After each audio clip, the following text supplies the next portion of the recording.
Hard to name another show that can match it. Hard to name another show that can match it. Everybody from classy to ratchet. Heat fans like Jamal keep the flame alive. Dennis Lee got the lake show locked in 5 to Dub K to Augusta GA. Talk everything from NBA to anime.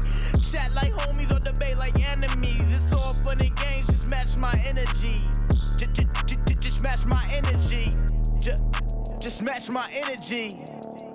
Yeah. What's good, everybody? Welcome back to episode 25. Yeah, we made it to 25 of the Match My Energy podcast. It's your boy Dennis Lee, aka DINO Fit Dennis. Hey, it's your boy Jamal, JC2 Bless, bro. We are back at it. Another round is gone in basketball, man. We jumping off, going crazy in the playoffs. Both our teams going crazy. Before we get started, like, comment, subscribe down below. Hit that like bell. Hit us up, man. Did your team make it? How far y'all team make it? Then also let us know your prediction down below. Who you think gonna make it out of the 4 teams? It's a bubble repeat pretty much. All 4 teams that was in the conference finals is back. So they said the bubble wasn't real. Right. Now look where we at. So tell us, is it fluky or what's going on? Y'all really think we, who your down team below? Now? Yeah. Your team now. How many games y'all think the Lakers gonna win? How many games y'all think the Lakers gonna win? We ain't about to go to that. Just go ahead and hop the fence on whoever, your team is out. Yeah. Who you riding with now? You know what I mean? So, or you just like in basketball, just watch. So, yeah, man. Just want to kick it off with that. How your week been, bro? It's been a little week, been quick. Yeah, we got to celebrate Mother's Day, man. Mother's Day just passed. So yeah, we're recording this on Monday. We want to spend time with our moms and stuff. Yeah, man, for me, my mom's birthday is also on the 13th. So I had to do so we kind of double dipped a little bit. So yeah, took her out to eat, got a little nothing bundt cakes, man. Y'all got a nothing bundt cakes in y'all area. Yeah, we do. Yeah, definitely. Yeah, go ahead and slide over there. This is not an ad. They just delicious. The red velvet, my favorite one too. And we had it. And they got the strawberries and cream right now. And they got a limited edition blueberries and cream. Wow. I mean, I ain't gonna lie. I ain't trying no other ones besides the red velvet. After I had that one, that's the one I just go to. It's like, I don't really need to try nothing else. So they all fire. But yeah, we did that. Went to El Agave, and also at my gym, on your birthday, you have to bench press. We pick a certain weight depending on your advancement level. But you have to do it the same amount of years as your birthday or as your birth. So, or the age you turning. So, so my mom, she's proud of her age. She turned 54. So she had to do 54 reps. She just did the bar, but still. It's a lot of reps. A lot of reps, So yeah. She cranked it out, proud of her, so happy birthday, mama. And so, yeah, we did that. I've also been looking more into YouTube automation and all these other things. Y'all know me. I'm always looking for the hustle, And also we saw the movie Air. We finally saw it. It's on Amazon. Did you already see it? I don't want to talk about. I watched it this weekend. Okay. That's funny. It was on Prime. It was on Prime. I was like... It was on Prime, so... I was on the fence of going to the movies. I was like, I already kind of know the story already, so I really don't need to go. But yeah, man. That's what's up, man. Let's get into that. Yeah, we'll get into that later then. Yeah. We can touch on the movie review. A little movie review. Yeah. Man, how was yours? Yeah, I mean, we had, Mother's Day here. Always ours. She's always pretty chill. Don't really want to go out. She doesn't really want to go out that much, so we kind of just chill. I cook dinner. They open gifts. My sisters are both not in town, so they open gifts on FaceTime with her, stuff like that, and just kind of chill, man. This past week I ain't really been doing nothing per usual, but clean the car, which I'm gonna start putting tagging some of the products that I use on a car. Because one person reached out to me about it. He was like, "You talking about the car, but you ain't telling us what the process is." And I didn't want to really delve into it, but I might just, I've seen some people do like Amazon like stores, so I might put all the stuff I can get on Amazon in there and then tag it like in the description below, so you can just kind of tag it, say, okay, these are the products he uses, stuff like that, and kind of some tools. So I might do that. I was about to do the whole thing, buff and wax, all that kind of stuff, but it was raining, so I was like, hey, I'm just watching and do the wheels. I finished the controller. I told you I was working on that PS5 controller, trying to get the LED. So I don't have it up here upstairs, so I'm gonna have to I'll show it later. But that's finished. That's working, everything. So pretty chill, man. Pretty chill week. The same. I watched Air this weekend as well. I saw it on Prime Video. I was like, not do nothing. Play. It's interesting. I wish they had more. We'll talk about it. But But yeah, it was a pretty decent movie for the most part. But yeah, man, let's get into the major news. The best topic. NBA playoffs. So we just finished the second round of playoffs. The teams are solidified. We have Lakers and Nuggets on the West. We have Miami and Boston, unfortunately Boston, in the East side Conference Finals. So man, what are your thoughts? How were you feeling when the games are wrapping up for the second round? And we kind of delve into the predictions a little bit as well for this round. Yeah. We already kind of know. We kind of know. We already know how I feel. You know what I'm saying? So I'm gonna say real quick. I mean, I'll come back to them, but Suns and the Nuggets seem, wow, okay, that was different than some people thought, but we definitely saw who the better overall team was there. And I'll come back to that because y'all already know, man. I told y'all from the start. Y'all already know, man. You know what I'm saying? Lakers pulled that out, man. Game 7. Very happy once again. Wait, in 6? Yeah. Oh yeah, you're right. Lakers in 6 because I said Lakers in 6. But no, no game 7s over here. We was very. I was happy. About that because a game 7, in Golden State would have been scary for us. I ain't gonna lie. I feel like that. You know what I'm saying? Which now, I mean, that was my thinking going into it. Like, yo, we got to win this one because I don't know. But the fact that it was a blowout, man, blowout. What? I don't know. I think, and if I get yes, I could say easily, it's because the Lakers is, what I'm saying, we getting that 18, no matter what. It's an easy work, whatever, blah, blah, blah. But if I'm being honest, I think that there's a collapse in Golden State, man. Something is going on, and we could even go all the way back to before the season. There's a chemistry collapse, I think, there. With Draymond, Jordan Poole. I think there's the younger versus older team, and I saw the way something's up with Clay, man. There's no reason why his numbers should be that low. And you're shooter, you're the, what I'm saying, you're that guy the way you are.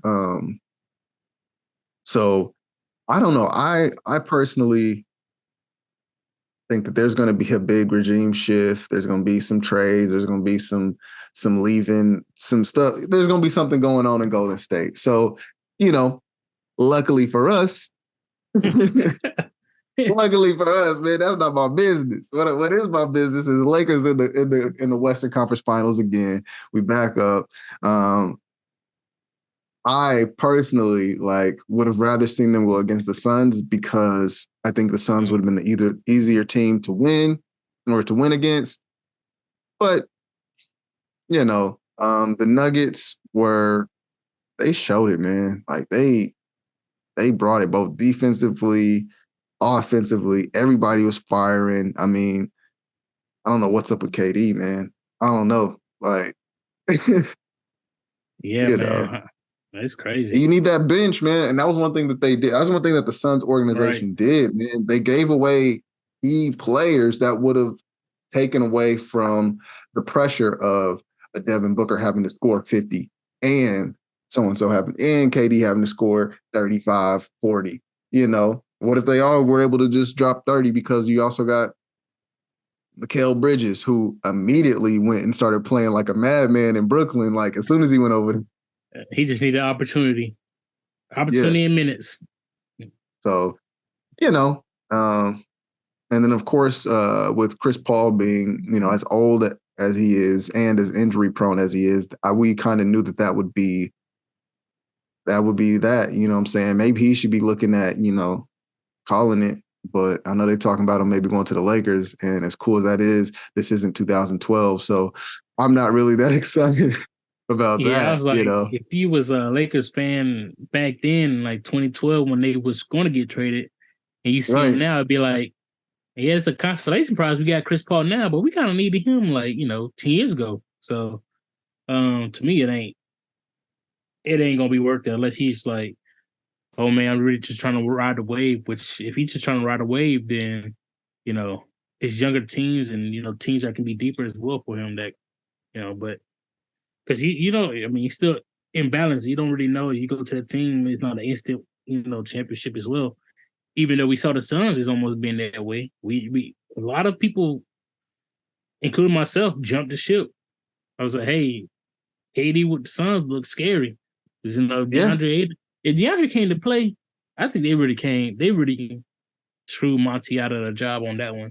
I feel like if DeAndre Ayton gave them a little bit more, I think Nuggets still would have won, but I feel like it wouldn't have looked as bad as a loss.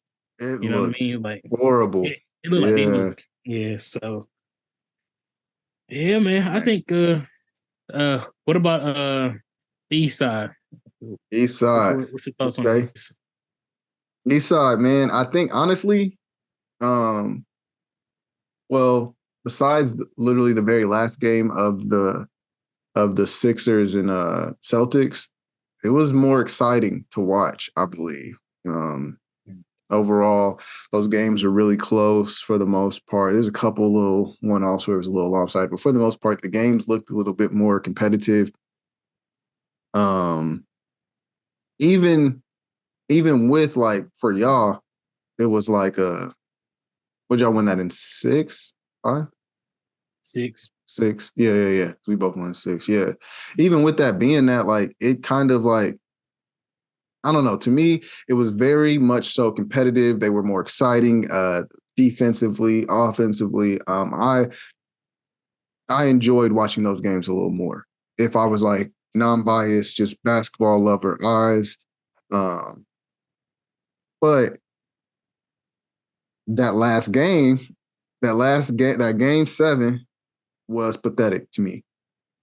It was pathetic. I mean, first off, let me give props first. Jason Tatum. I'm clapping it up. Man. Like, where he come from, man? That 50 piece is crazy. Crazy. You know what I'm saying? So the way he took over, shown, man, like, listen, we deserve to be where we deserve that Eastern Conference Finals to be there. And shoot. Also, they said MVP who? Man, MVP that's who? I'm like, the Celtics, I mean, for me, I'm like, yes, it was tough, but the Sixers definitely should have ended them in game 6. He was up 3-2. Go ahead and rock out. Like, whatever you got to do, like, if everybody got to play the whole 48 minutes, everybody play. You know what I mean? But it's like, they just rolled over and gave it to him, bro. It's like, we lost game 6. In my mind, it's like, shoot, why play the whole time? If we looked at how y'all played the whole time for the most part and it still sucked. Because if we talk, man, first off, before I even go down stat sheet, like I'm about, like, y'all know, I'll be trying to go down the stats a little bit. But afterwards, Joel Embiid gets into his, the conference, like it, post game conference or whatever, press conference, the press conference, and he's like, him and James need help. First off, you cannot talk like that about your team. You can't even if you two were balling out like you made it sound like from that speech, you cannot talk like that about your team, man. Like they're gonna be looking at you like, oh, so what am I, chopped liver, bro? Secondly, and I get, MVP, you got it, cool. Now you're looking a little shaky, but we're also talking about regular season, so I'll give you that. You're not gonna get a playoff MVP if they, they don't got that award. But if they did, you don't get that. But you cannot say that when Joel Embiid, he played for 38 minutes and got 15 damned points,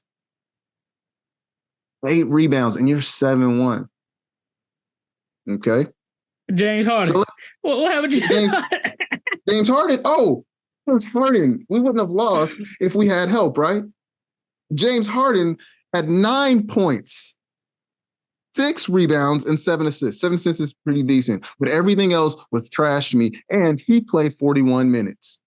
So look how many turnovers he had. You got a stat up? James Harden.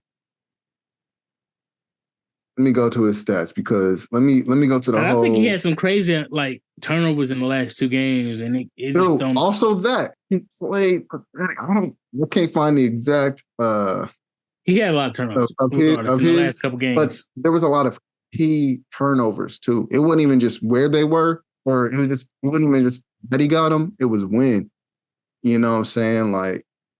They were momentum shifts, and it was just some of them you just plain turn around and threw it to the bench, bro. Like, I'm so glad I'm not a Sixers fan. I'm so glad. If you on Sixers fan, man, the roller coaster that you was on, because if you went up 3-2, y'all look so like, yeah, we about to beat the Celtics. We really about to do it. We about to go to the conference finals. Joel Embiid, 0-3.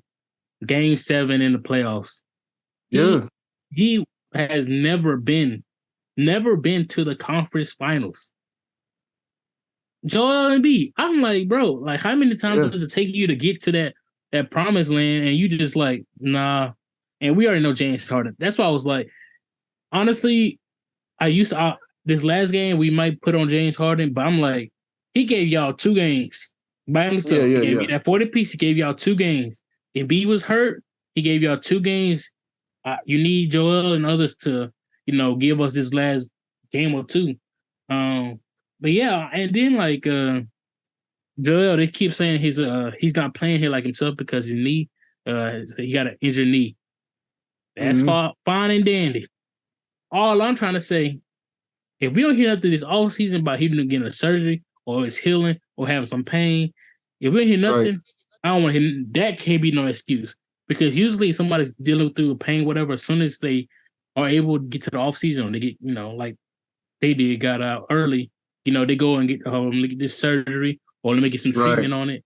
I mean, I heard reports it's like a minor meniscus tear, maybe something like that. But they said that they may let it heal naturally. That's cool, but I need a media report.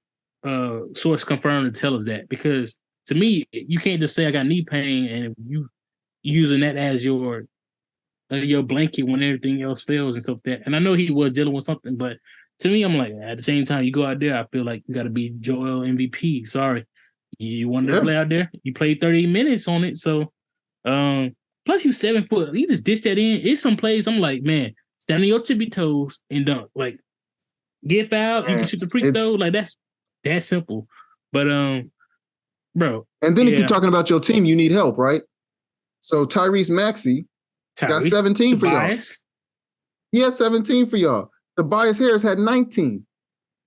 That's a lot more than James Harden. If James Harden gave you 20, even PJ Tucker had 11. Yeah, I'm like, it's honestly, it's tough that he's not throughout the series. He can say that maybe throughout the series. But after this game, he can't say this because it looks bad on him, because he should say in he shouldn't say it at all anyway. But if he had balled out, like you said, a 30-piece, 30 and 15, 30 and 12, then trying to give you like 20, 25, then, Right.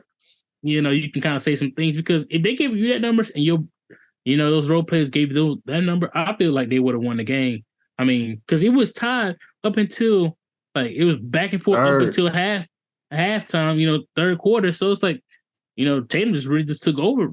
I mean, he was scoring the entire time, but it's not like y'all was down by 20 in the first 5 minutes of the game. Y'all were just trying to recover. It's like, y'all had a winning shot to take it, just like you had that winning shot to take it in the fourth quarter, game 6. Y'all had Tatum, bro, had 3 points for 3 quarters. Mm-hmm. 3 points for 3 quarters. You talking about superstar? Man, hell no. For 3 quarters, he was trash. That fourth quarter, half of the fourth quarter, he came out, proved he was a superstar. I don't know. I think it's like 14, 17 points. I forgot how many points he did. Shooting threes, and Joel and B face step back. The little side step back threes. I'm like, man, this first 3, trash. That 1 quarter alone, I seen a post, saved his legacy.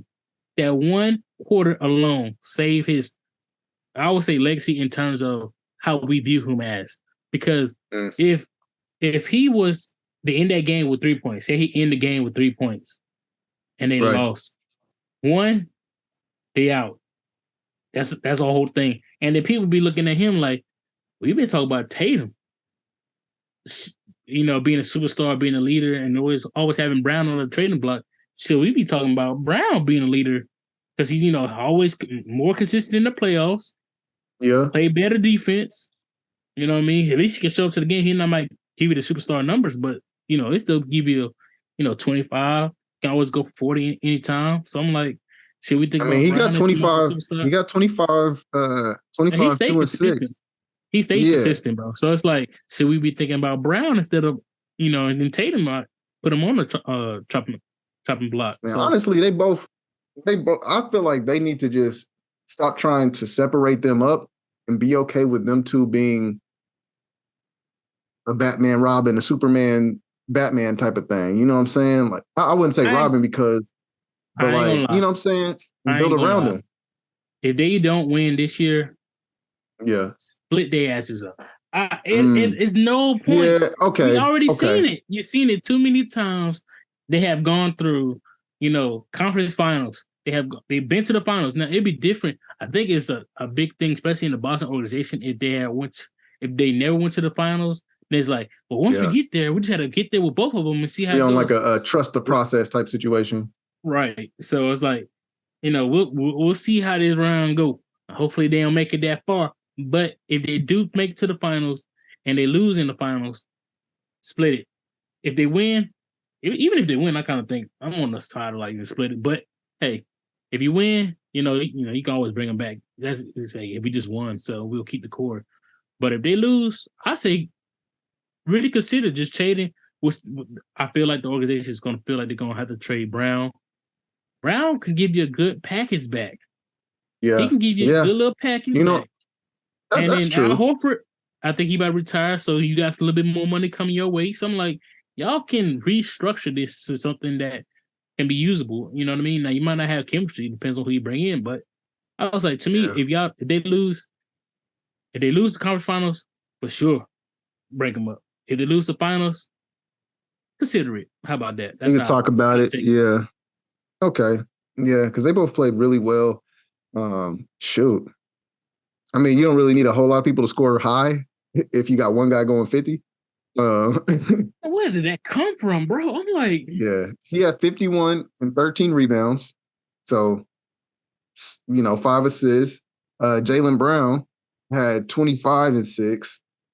So, you know what I'm saying? And then you got Malcolm Brogdon with 12, 2 and 2. A little healthy, you know what I'm saying? And then, of course, defensively, they played really well, man. It was exciting to watch. I mean, until it started becoming blowout, but that blowout didn't even start happening until like fourth quarter, really. Exactly. So yeah, man. It's crazy. It was really good. It was, man. I enjoyed the game. I mean, I was going for the Sixers. I feel like, as a Miami Heat fan, I feel like it would have been easier to play against the Sixers over the Celtics, but we have to play the hand that's dealt to us. So, with that, let's move on. So we got the conference final set. What are you hoping from your team in that series, man? We're talking Lakers and Nuggets. Lakers and Nuggets, man. You already know the theme song. Y'all already heard the theme song. If you listen to the words, Lakers in 5. No, but honestly, I think this one's gonna be one of those nail biter ones. To where I'm still gonna root for my team, man. Biased, non-biased, I don't care. I think that we have the pieces, man. I think that we're on a nice little roll, nice trajectory. LeBron's been here before, and again and again and again and again, you know. So I'm hoping we get a repeat of the bubble, you know what I'm saying? Like, I don't know. I'm looking at hopefully, okay, I'm not gonna say that yet because I understand out of respect. I'm hoping on the West. I mean, obviously, I hope the whole bubble thing happens as a Lakers fan, but West Coast, but Western Conference, I am gonna just go ahead and just Lakers in 6. Lakers in 6. It will be a challenge, an intense challenge. I know with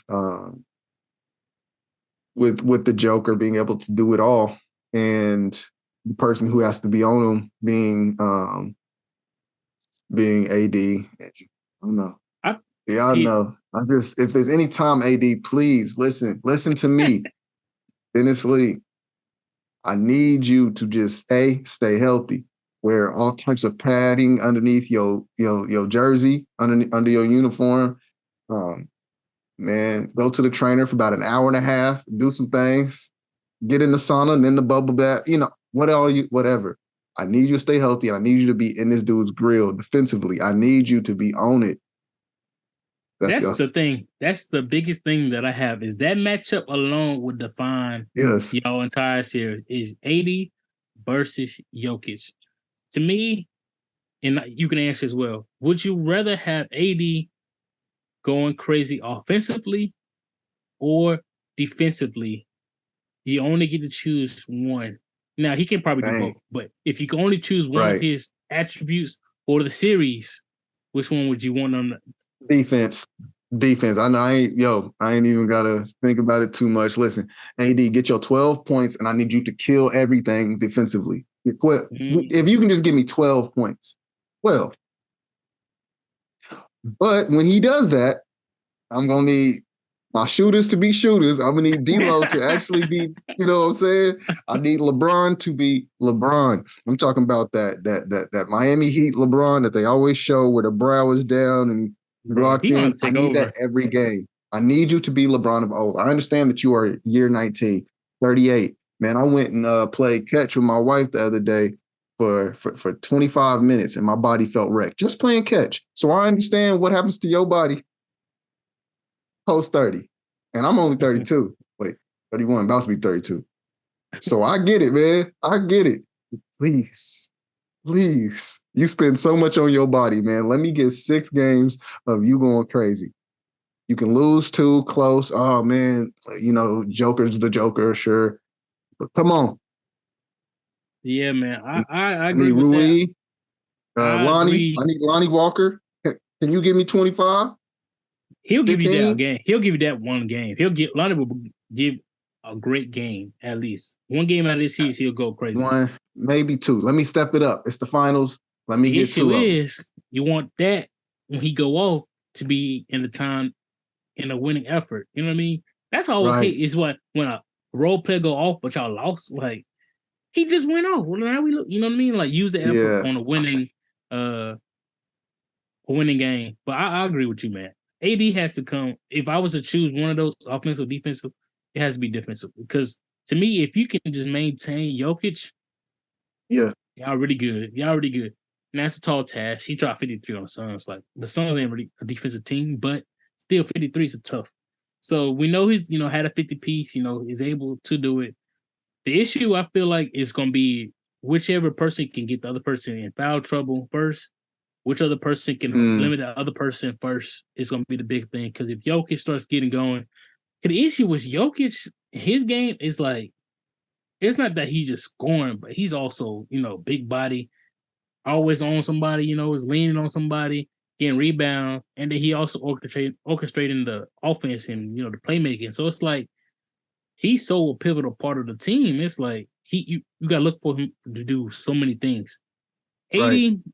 We don't really look for him as a fan watching. I don't really look for him playmaking as much. You know what I mean? Like, we can see a score, be a defensive presence. Playmaking, don't see it as much. So I feel like if they can get whoever gets in the foul trouble early on, take advantage of it. And they take advantage of mismatches.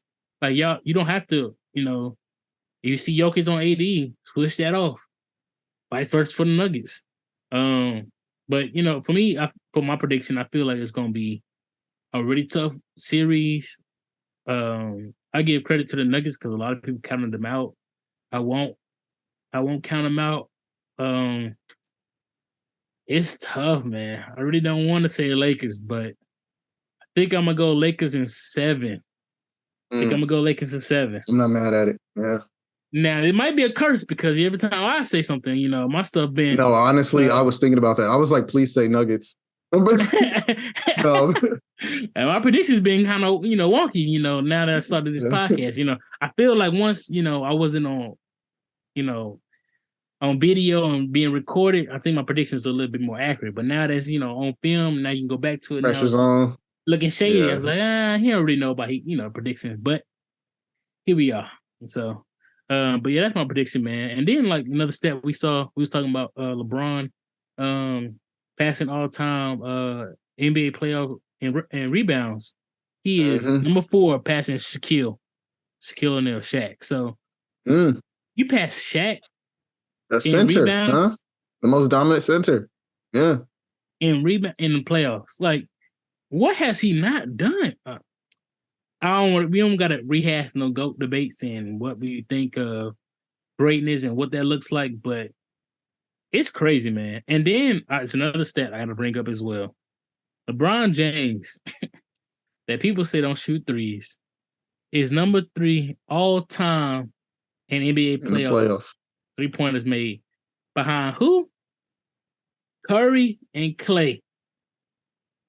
The two that are only known for shooting. The 2 greatest shooters, arguably. So he might not put Clay in there, but still for sure. Just imagine, those 2 wasn't in the league or wasn't balling like they were. He would be number 1 in 3-pointer shooting. Like, if he didn't I would even say he's still like number 1 behind, like, okay, because like we said, like with those 2, Steph for sure. I would even give it to Clay when he's on. Which majority of times, like pre-injury, one of the greatest pop shooters, pass and pop shoot. You know what I'm saying? One of the greatest catch and shoot. I think he's better of a catch and shoot than even like a Curry is. But Curry is just the better, like, anytime I can off the dribble around, move. You know what I'm saying? Like, right. So the 2 in their category, superhero, God level type of players. So we can almost take them out. Like, it's like if we say, yo, who's the greatest of all time, but besides Jordan? Because, you know what I'm saying? Jordan's right, up here. So we take those out. He's the greatest 3-point playoff shooter. Yeah, man. I'm like, and he's like, he's 49 3 points away from Clay for being second. Now, I don't think he'll get there. He's not been shooting too hot with threes this year. But say he get 2 more rounds. Say for some instance, the Warriors don't make it back next year. LeBron get in. Right. He passing Clay. You know what I mean? Like, his longevity might just push 49. Him to second. He'll get because he'll hit. I'll say he'll probably hit 15 to 20 more throughout this the rest of the playoff this year. 20 more threes. So that's like 2 to 3 per game, and plus if he gets to the finals. So like, he might be so close to, Second, if Clay doesn't make it next year, he can surely pass and be number 2.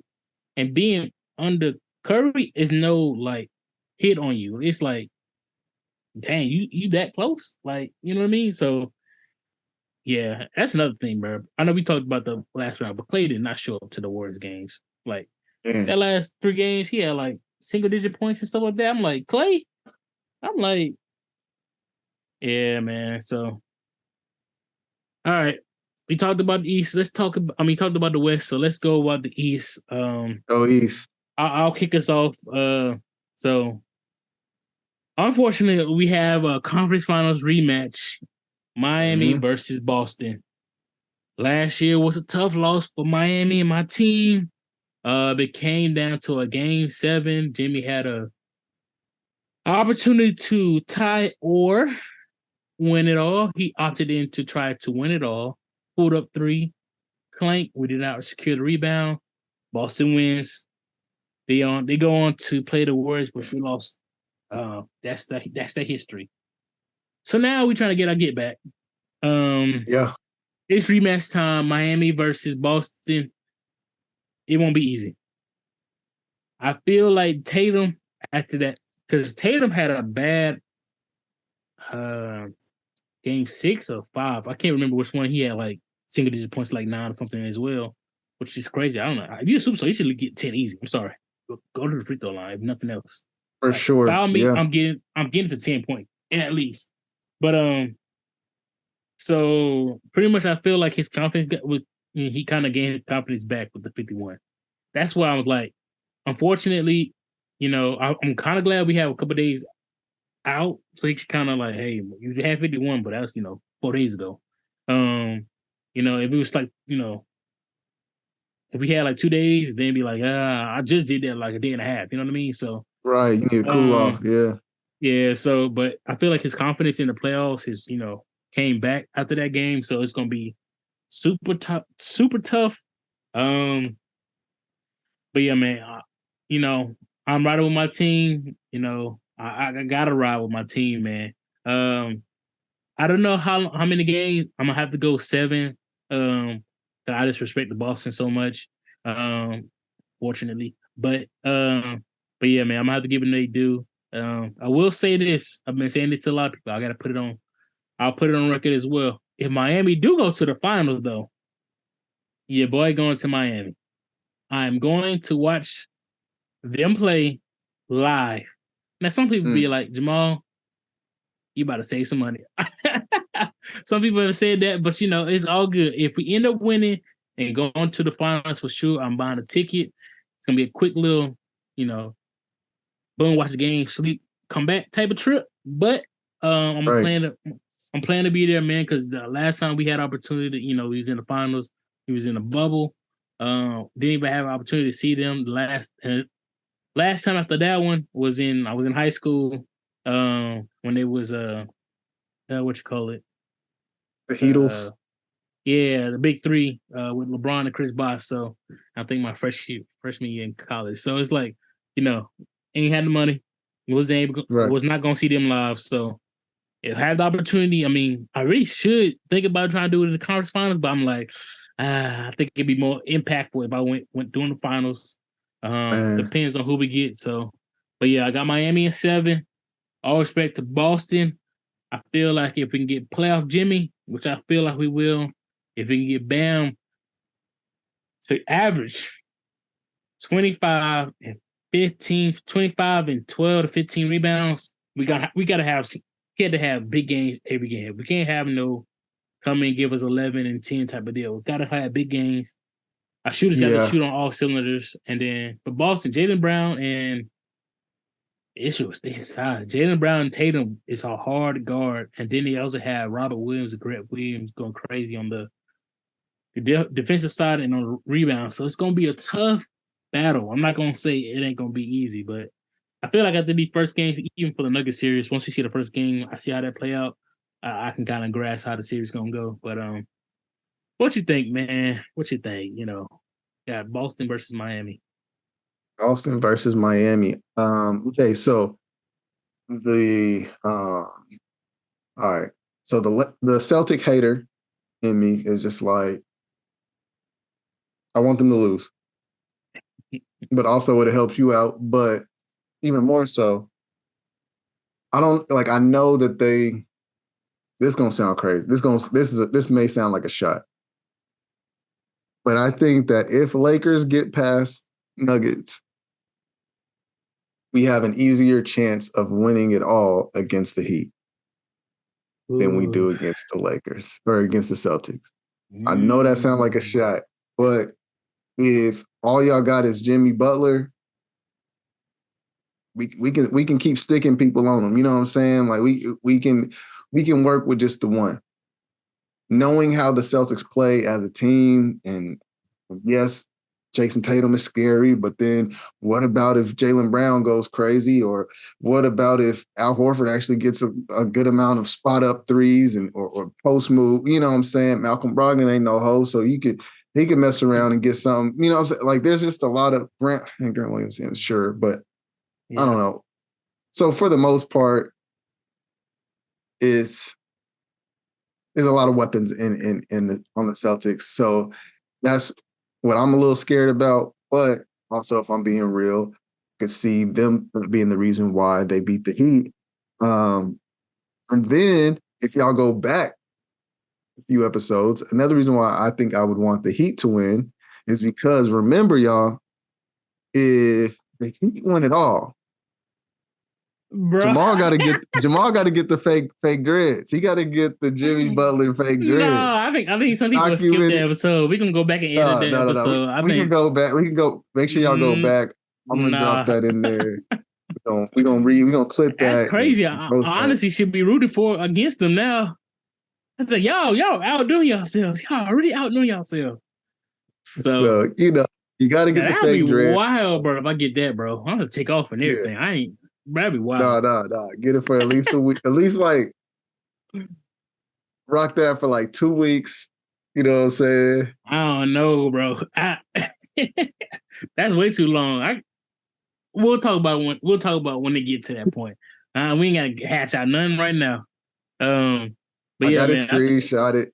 You know, I do agree with you, man. But okay, so if I gotta put it on there, I would say Celtics in 6. Celtics in 6. I gotta put a name. Tough one, man. I think it's gonna be tough. But I think we can do it, bro. I think it's gonna be tough though. But this is really me as a fan, just kind of like giving them my energy. I think for sure, we just gonna have to stay our ground, but. I'm with you. I do not want to see the Lakers in the finals, though. If Miami was to make it, I wouldn't want to see the Lakers. If Miami do not get it, Lakers should be fine. You know what I mean? I feel like I'm fine with seeing the Lakers in the finals. But if we get it, but at the same time, man, it's tough, man. It's even if we. I guess we'll talk about when that comes. I guess when that. When the series come into end and stuff like that, we kind of see who's going to the finals. Because even if I could say, like, dude, the Nuggets just beat the Lakers, what it look like for us, you know what I mean? Type of deal as well. So you can have some doubts when they went through all the kind of battle tests in the same group. But yeah, man, I think it'll be tough, man. I don't know, man. It'd be tough. It'd be crazy, man. Especially for our podcast, man. For Lakers versus Heat. Finals, bro. Like literally the theme song. That would be wild, man. Like, yeah. You talk about live watch. We have to live watch at least one of those games. Like, just even if it's the IG live or just come on YouTube live for a couple minutes and just like, hey, because score too crazy. I'm about to. Yeah. If it's super close, yeah. All right, y'all. Now we'll come back after. We can do it. We can do a post show.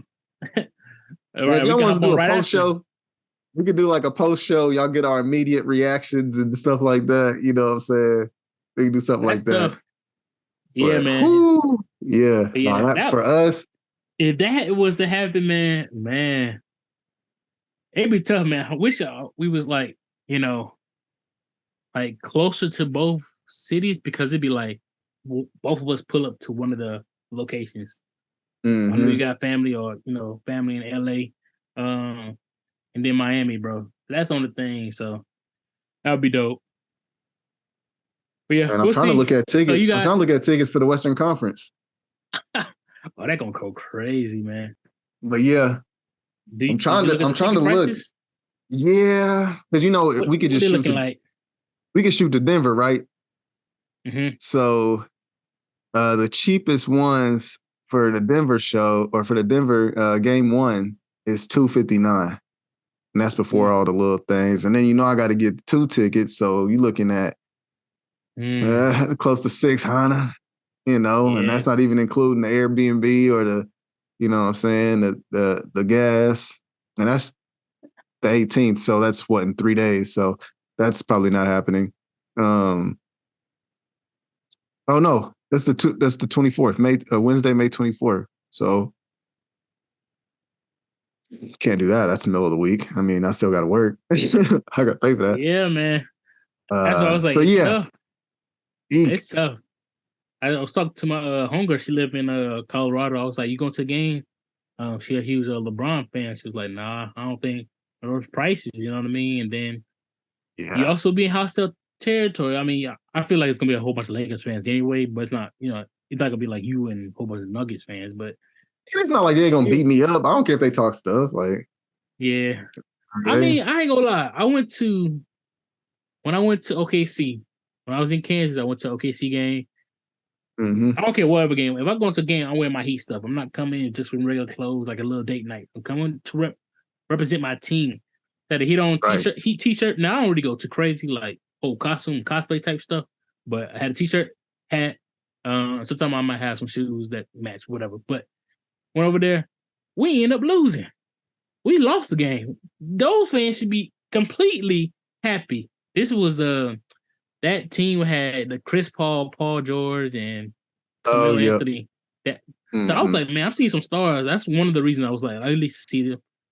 That was the game I got to see Wade play as well. The only time I got to see him play. So, because he was still there, in his final run, whatever. So, but yeah, we ended up losing that game. I was walking out. Boo! Boo! Y'all suck. Now that tough stuff, that don't matter. The only thing is, if you know my car, and I had an older car, this is the 06 Impala I had, but I still got my Mommy Heat decals on it. And I was so nervous. I was like, what if somebody, like, in my head, if we won, what if somebody's like, man, Miami throw some stuff, or you know what I mean? So, but it's just like a lot of, like, getting from the arena to your car is still like for me, it was like a 15-minute walk. So just hearing, you suck, Miami suck, y'all know y'all shouldn't even won, you know what I mean? Like, just hearing that all the time, like, it sucks, but it ain't like nobody really calling out your name or nothing like that, which is I feel like it would have been, because I feel like if they was that rowdy on a win, I feel like they would have been a lot more rowdy on a loss. So, yeah, so that's why I was like, it depends on the team, depends on how people are feeling, it depends on how impactful that game would have been. I feel like that's how some people might come at you differently, but for the most part, I mean, like I said, now I think we got a lot of fans everywhere else, because it also depends on how many people around you.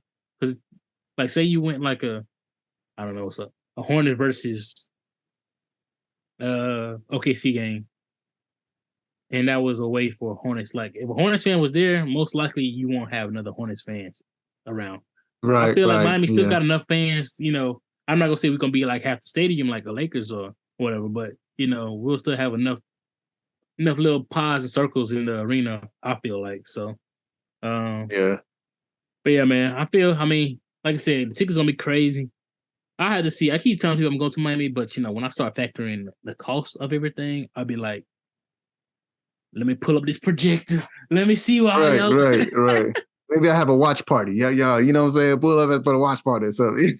I'm saying, well, I don't know. I'm also one of those, like, if my team is playing, I really don't like to watch with a lot of people. I don't know how you watch some of your games, but especially with my team, I'm like, one, I'm super focused, so I'm not really trying to socialize. Even if it's like timeouts, I'm like, we'll wait till halftime, and at the same time, like, depends on what's going on at halftime. But I'm really trying to be super zoomed in and focused. You know, it might be seeing a little upset and be down by 2. It might be the first 2 minutes of the game, but I'm saying we still down. Nigga, we down. You know what I mean? So right. I mean, if I don't watch it at home or something like that, if I don't pull up like League Pass or I don't know, if I don't pull up something, me and Shay may go to like a in the cut bar or something. Like we got one here called The Hill. You know, a lot of the people, they be in there watching baseball and hockey and all that. So I'll be like, hey, can you turn that TV right there to, you know, to the NBA?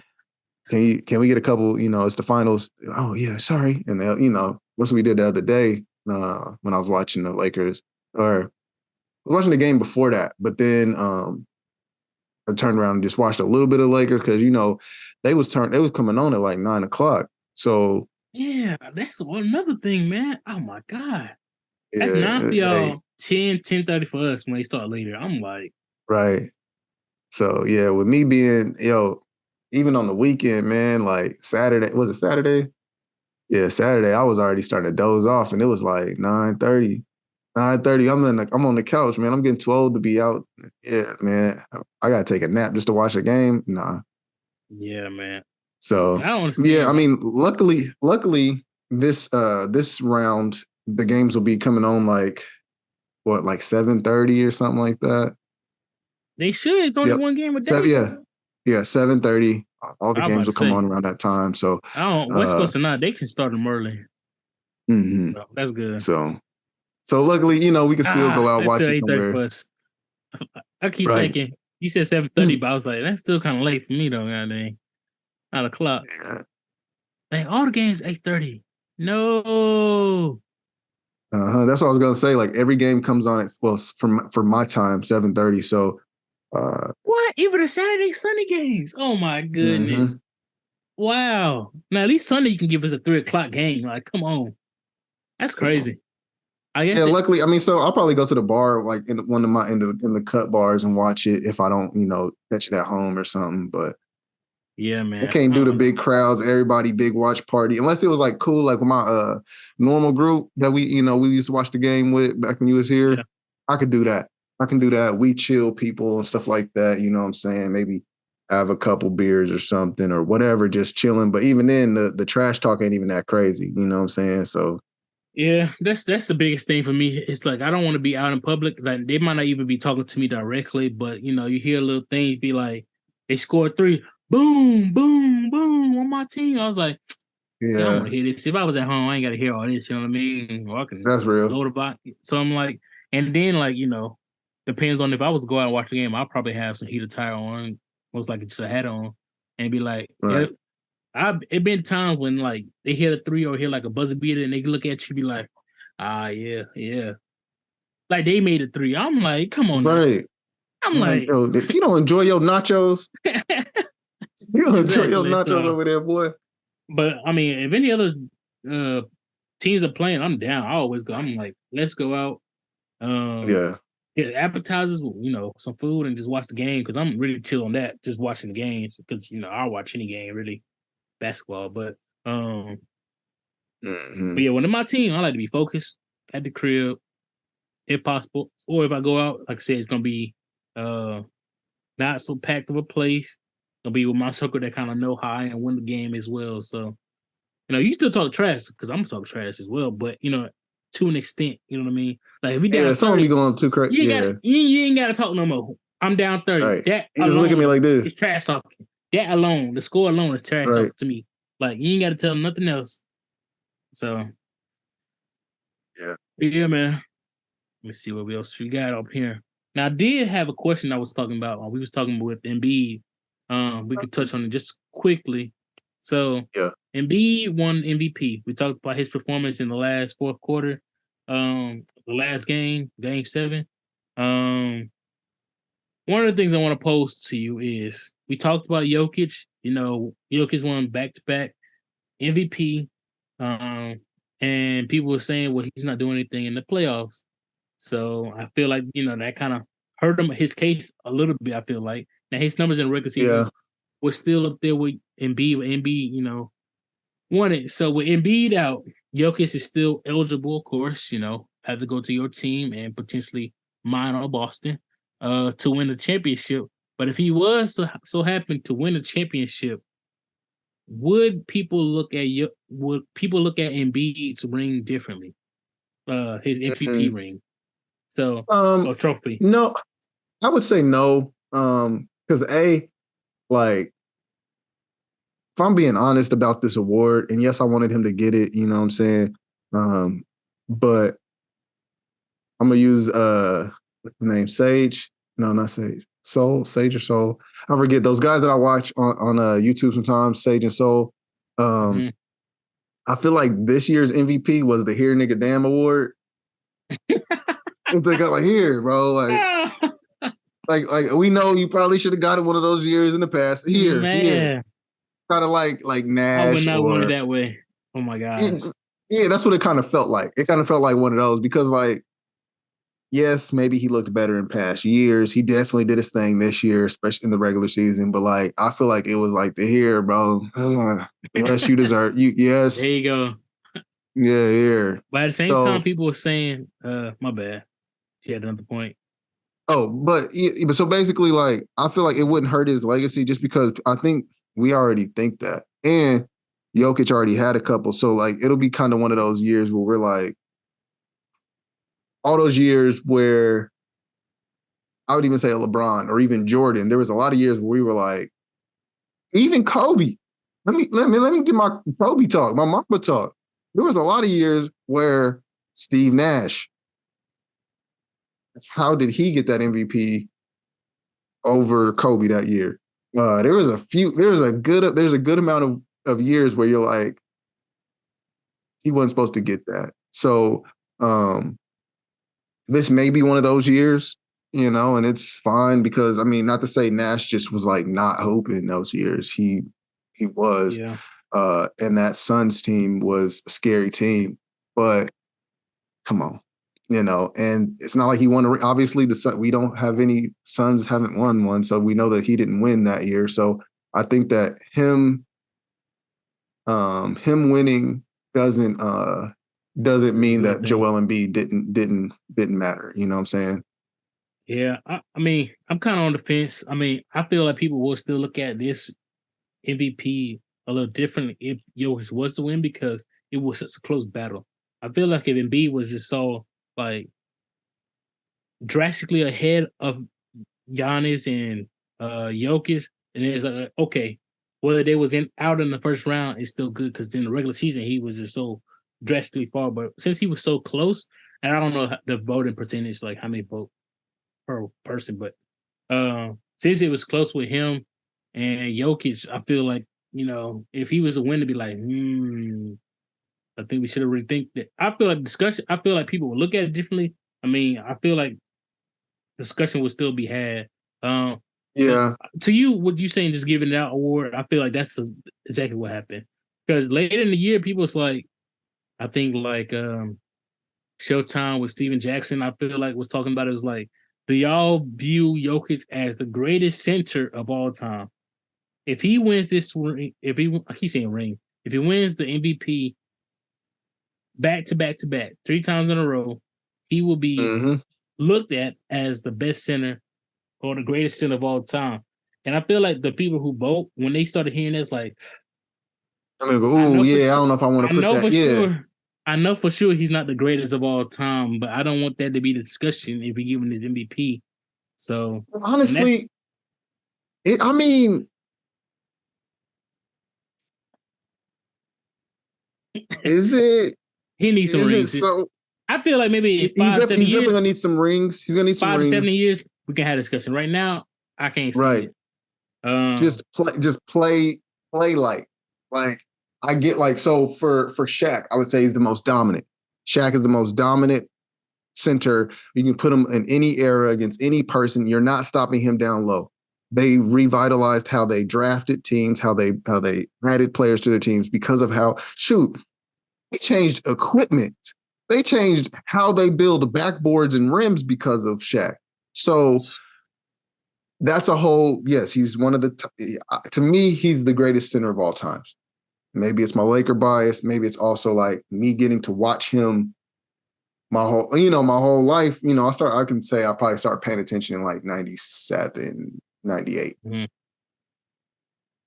Seeing him do what he did for as long as he did, like, and then even going back and watching old film from the Magic days and all that, like, he's probably one of the top ones. But I say all that to say he even said himself, I didn't pass the ball. So for him as a center at the 5 position, you have someone who sees the court in Jokic, someone who thinks like he's, I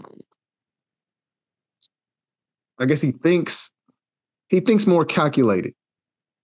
He's very accurate passing, but also gets a lot of rebounds, also scores, can shoot a three.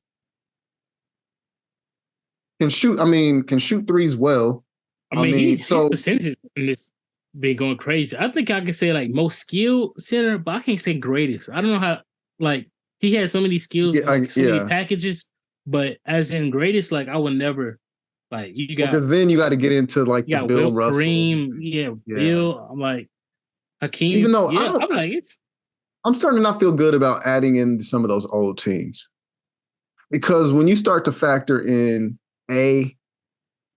we can say the normal things like who they were playing against. Not everybody was like, people was out there built like me and you, or even smaller. People were out there less athletic than me and you hooping. And so, okay, there's that. But then there's also the expansion, the ever-evolving expansion of the league. So, okay, think about it right now. We have 30 teams, right? 32? 30, yeah, 30 teams, right? So, I would say, how many teams would you say are just sucky teams? Out of the 30? Yeah, out of the 30. For sure 10. For sure 10. These guys suck. They never get above 500, right? Back in the day, even if we go back to like Bill Russell days and all that, they only had like 8 teams, period. Yeah. Period. Starting off. So now you maybe got like 5 teams suck, but we still got a tournament to play. We still got this and that. You know what I'm saying? So like, it's very easy for one team to be the best team. Like if you look at like in your city, a lot of times, in your city, whoever's listening to this, you have that one high school team that's like that team. And it may shift every like 6-7 years, but for a while, there's this one team that keeps winning every year. And even after that, there's even some people that came up through that system or whatever. And so even the ones, when this half of them graduate, they still got that same coach. They still got a couple of those people that's bringing them up. They still got, you know what I'm saying? And so like for us, like in Wichita, like you would say like Heights or East, they kind of traded back and forth on like dominant teams were for like 6, 7, 8 years. It's Heights number 1 in the city, or then it's East for like 6 years. So, and that's just our teams we have here, like 10 teams, 10 schools or whatever. So back then it was like that, man. Like, so the Celtics having 11 rings when there was only 8 teams in the league, okay. I mean, maybe there's a little bit more during that time, but it was around that. So now we got the expansion, and then we had the expansion in the 90s to where now that added the Heat and the Magic, and then we, even before that, when they got the Grizzlies, Vancouver Grizzlies back then, that's what people forget. Miami's still young. Now, we got 3. We young, you know what I'm saying? We ain't gonna be able to get 15. Sorry. Yeah, so you ain't even gonna get up. You can't even say that shit but that's because you ain't been around since the very, very beginning, This so it makes sense. This our 35th year. As opposed to a team that's probably been around for this day, getting close to like 7. There's the league been around for 75 years. There's some that's been there since day one. You know what I'm saying? The Minneapolis Lakers. I don't think the Lakers were around at the very beginning. I got to go back and look. Not the Los Angeles ones. Yeah, no, because before it was Minneapolis. It was Minneapolis Lakers. Yeah, man. And so, there's so many factors. So like what if that same center, I guess it's a long way of saying, like, what if this center had been in the, had all these other centers around? So I feel weird when they even talk about those teams from way back, the ones from, well, I'll give you the 80s, the 90s. The 70s is when the ABA happened, so it was a little shaky and, but come on now. But okay, you don't think it's a little bit easier for Jokic right now? Think about if we had more big bodies just banging in the paint. But right now, everybody on the perimeter. It's so much stuff, so open in the paint. Right. But if we had a whole bunch of people outside in game, yeah. If we had so many people banking down, like regardless if they good offense or not, for Jokic to defend somebody who's banging on him every possession down, like one that's draining. They lean on you. I mean, like you always got to fight for rebounds. You getting bowled everywhere. So I'm like, to me, I feel like if Jokic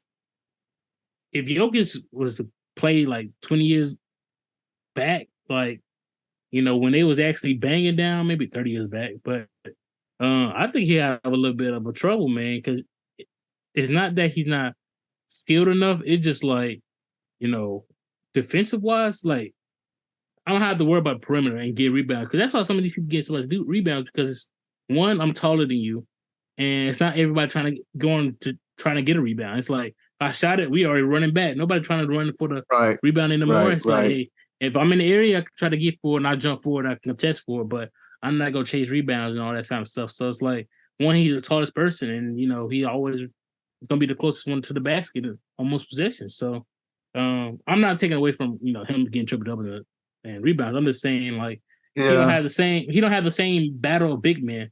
So that's why I was like, I really want to see AD versus Jokic, because I feel like it's gonna be a lot of perimeter play. It's gonna be a lot of like both of them, yeah, 3-pointers, and then it's gonna be a lot of like those pull up mid range jump shots. Mm-hmm. It's not gonna be a lot of, hey, I'm banging on you, spin, flip it up. It ain't gonna be none of that.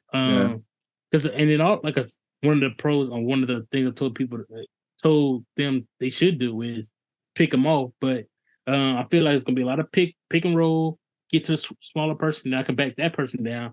But one-on-one backing each other down, I don't think it's gonna be a lot of that. Because back somebody down, if you ever play basketball, I don't care if that person's smaller, taller. If you back somebody down and they got some either all their weight on you, just resting on your back or whatever, it's tiresome. And then to turn around and try to do a shot or flip it in, like just the 1, 2, because what people don't understand, you're not trying to dribble in place.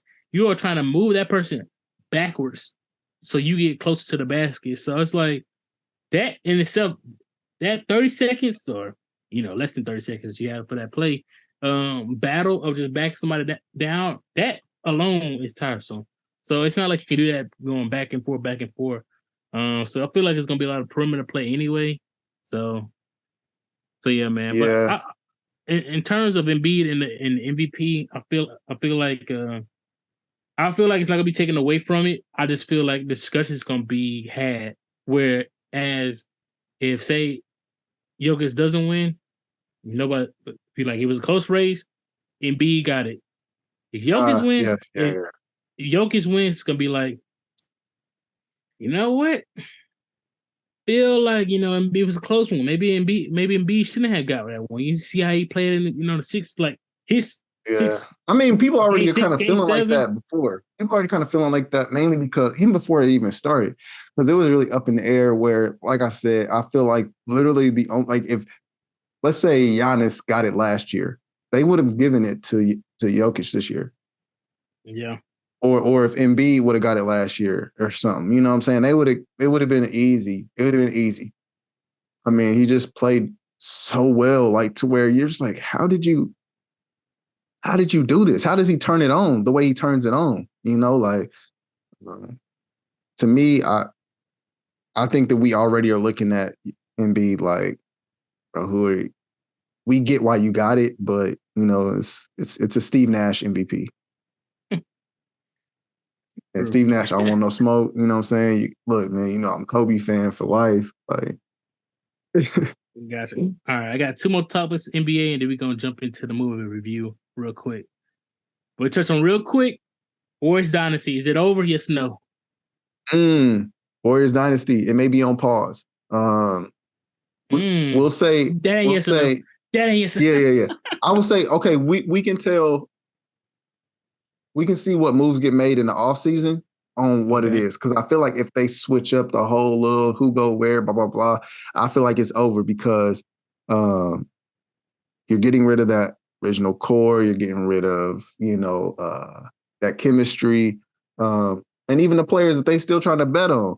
You trying to say that a dynasty can still happen with a Jordan Poole? The way he played? No. So, yeah, I think it may be over, man. And as a Lakers fan, yeah, it's over. I hope it's over. As a Warriors hater, it's for sure over. It's over. I am so glad. I mean, players are getting old, man. Players are getting old. They getting old. You see how Clay played, man? Draymond talking on his podcast, talking about, I'll let you know I'm going to do a live stream or what my play option if I'm coming back type of deal. I'm like, do they want you back? You talking about a play option. Do they want you back? Like, so, I don't know. You better go ahead and team up with clutch, players, LeBron, AD, and all them. So, hop on with LeBron. LeBron goes somewhere, hop on with him. At least you can preserve your run in the NBA because come to the Lakers. I ain't gonna lie. I mean, if he was to go somewhere else, I don't know how his production would be. I'm just keeping it real. Like he honestly, I think that would look really good on the Lakers. I ain't saying he can go to the Lakers. I'm just saying who else he gonna go to? Maybe Mavs. But do you remember they were talking about LeBron? Which hopefully not. LeBron, Draymond, Kyrie, and Luka. Mavericks. That'd be crazy. Oh yeah, I seen that. Crazy. I don't think that's gonna happen. But I want to touch on it. So we think then it was like wait till the offseason. I'm like, it's over. So we'll see about the dynasty, man. I just think, the core is cool, but I don't know how much more they can get out of them. All right. Last little topic. It's a parade inside my city. Yeah. Hey, by the way, we got more time. But okay. Ja Morant, bro. Ja Morant, bro. I hate to laugh. Hey, but it's comical. So you remember when even from when you were here and when you moved back, I would just randomly send you pictures from stuff that I seen in Wichita or whatever and be like, today's episode of Niggas Niggin'. I have never heard that phrase, but until I started it applies. I've heard of or like on Boondocks, they have like nigga moments, but that's like a little different situation. So because it's not like aggressive. This episode, it's just like it's just like this episode of Niggas Niggin'. Niggas be niggin'. Oh man, but bro, okay. But people don't know, which I think everybody know. He got a second. He showed a gun on IG Live. I think he was. He was in his friend's live in the car or whatever. See, the thing is, the friend they was live singing a song, just vibing out. He flashed the camera to Ja Morant, and Ja Morant, on his own accord, from what I can tell from the video, raised the gun up, flashed it, and then the guy that was recording kind of put it down kind of quickly. He was like, "Oh crap, man, why you do that real quick?" You know what I mean? I don't know what they said off camera, but he didn't linger on that image too long. So, but that came out like yesterday or whatever, and the Memphis Grizzlies suspended him from all activities like right away. It's a lot of NBA talks and a lot of people talking about that may be term for a long suspension in the NBA. What's your thoughts, man? This might be it, bro. I'm not saying NBA wise, but like this might be like one of those last type of straws. It's not like we can't have this do this again for us, man. I know you got a different sentiment. Okay. All right. So here's the thing. Man. Okay. So first off, we can't have, I guess, I send you a lot of things, from time to time about like political views, or the political climate, or I would say the hypocritical stances that we take a lot of times. I mean, it's good. It's okay when one side does it. It's wrong. And I get, so there was a part of me that originally was like, here's he going. Why is he doing that? He can't put guns in your life and this and that. And then I started thinking, I get the first one. You were inside of a strip club, or you were inside of a club, a public establishment that probably even had and you weren't at home. You were in Denver. So that made it look like you transported a gun, maybe on a plane, which is a federal crime, blah, blah, blah. And if you do it the right way, if you actually know your rights, guys, know your Second Amendment, you actually can transport it. It just has to be broken down a certain way, yada, yada. But again, that's a whole bunch of stuff that I'm sure that this young kid doesn't know. I got to stop calling grown men kids. I understand. But shoot, they do that with, okay. But, shout out to kids named Kyle. But they, but this instance in particular, he was at home in his own driveway. And shooting that real quick that they had it, he had good trigger control. His finger was not on the trigger. We don't know if it was loaded or not, but also it's the way it looks. But what if he was listening to a Luke Bryan album, a Kane Brown album, and he was showing off his weapons, his firearms? What if his name isn't Ja Morant and it's Harry McGinnis or something? You know what I'm saying? Like, because it's like, okay, so because what's the image that, okay, I get like the morality clause, he's not allowed to have that. Sure. Okay. But why not? Why is it morally wrong for him to show a weapon, to show a firearm in Memphis, Tennessee? A very pro firearm state, right? Yeah, it's because of what entity and organization that he works for. Mm-hmm. It's like how can you, I hate to say they are role models, but they are showing role models, and most likely they signed a contract about this. It's not like, I'm pretty sure it's a clause in there that says when he signed with the team of the things you can and cannot do. If he's breach of a contract, then that would be something that can be used against him. I'm pretty sure after the first incident that they set him down and was like, I'm sorry, you cannot do anything with guns. I do get the point you're saying that this is not a crime to show the gun. He's not a felon. I'm just saying. Not a felon. Like, you are representing the NBA, unfortunately. Like, this is, it just looks dumb. It just looks dumb, but it's in his constitutional right as an American. He's not a felon. I just think it looks corny, maybe. Yeah, because you're showing off maybe a $600-$700 gun, but it's not illegal. To think about, like, if you was to say, if an NBA player right now was to say a racist comment publicly, they will be fined and probably out the league. Wait. But racist comment as opposed to something that everybody can do if you are a legal non-felon in this country. I mean, politicians show off their guns in there all the time. But I'm just saying, comments, freedom of speech, that is actually, legal. Like saying certain comments won't. I mean, I'm just saying, like, you can say what you want to say, and the NBA will take it as like, hey, we got to fine you for this. Why are you fining me for something I said at my own house? I put on live. You know what I mean? It's the same as showing that with the gun. No, because that's actually wrong. So because it's not wrong to have a gun or show it. But it's not wrong to say anything that you. No, it is actually. No, it is wrong. No, I'm saying under the NBA, it's wrong. But if you was to say anything you want, like people might say it's wrong morally, but you won't go to jail for what you had just said. You know what I mean? Because that's still a hate crime. Still a hate crime. Racist is not covered under. It's not covered under the freedom of speech. Freedom of speech. If we have government talk, let me not say hate crime, but you could say certain comments that the NBA will fine you on, but it's not a hate crime, if that makes sense.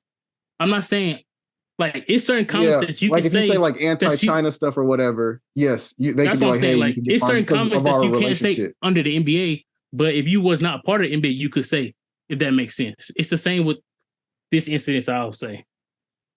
Yeah, but like that's because, and okay, so I guess I'm saying all this to say that the only reason why this looks wrong is because he's a black kid with some dreads or whatever.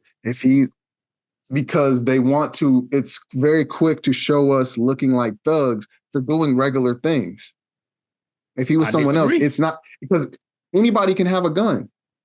I know, but it's like, I feel like if any NBA player did the same thing, I feel like it would be the same consequences. I think it's because they're just trying to double slap his wrist because of the first incident and the way he looked doing it. And like because he's doing like this while listening to a rap album, which all of that looks crazy. It looks stupid. Even if that video was muted, he still would be fined the same way.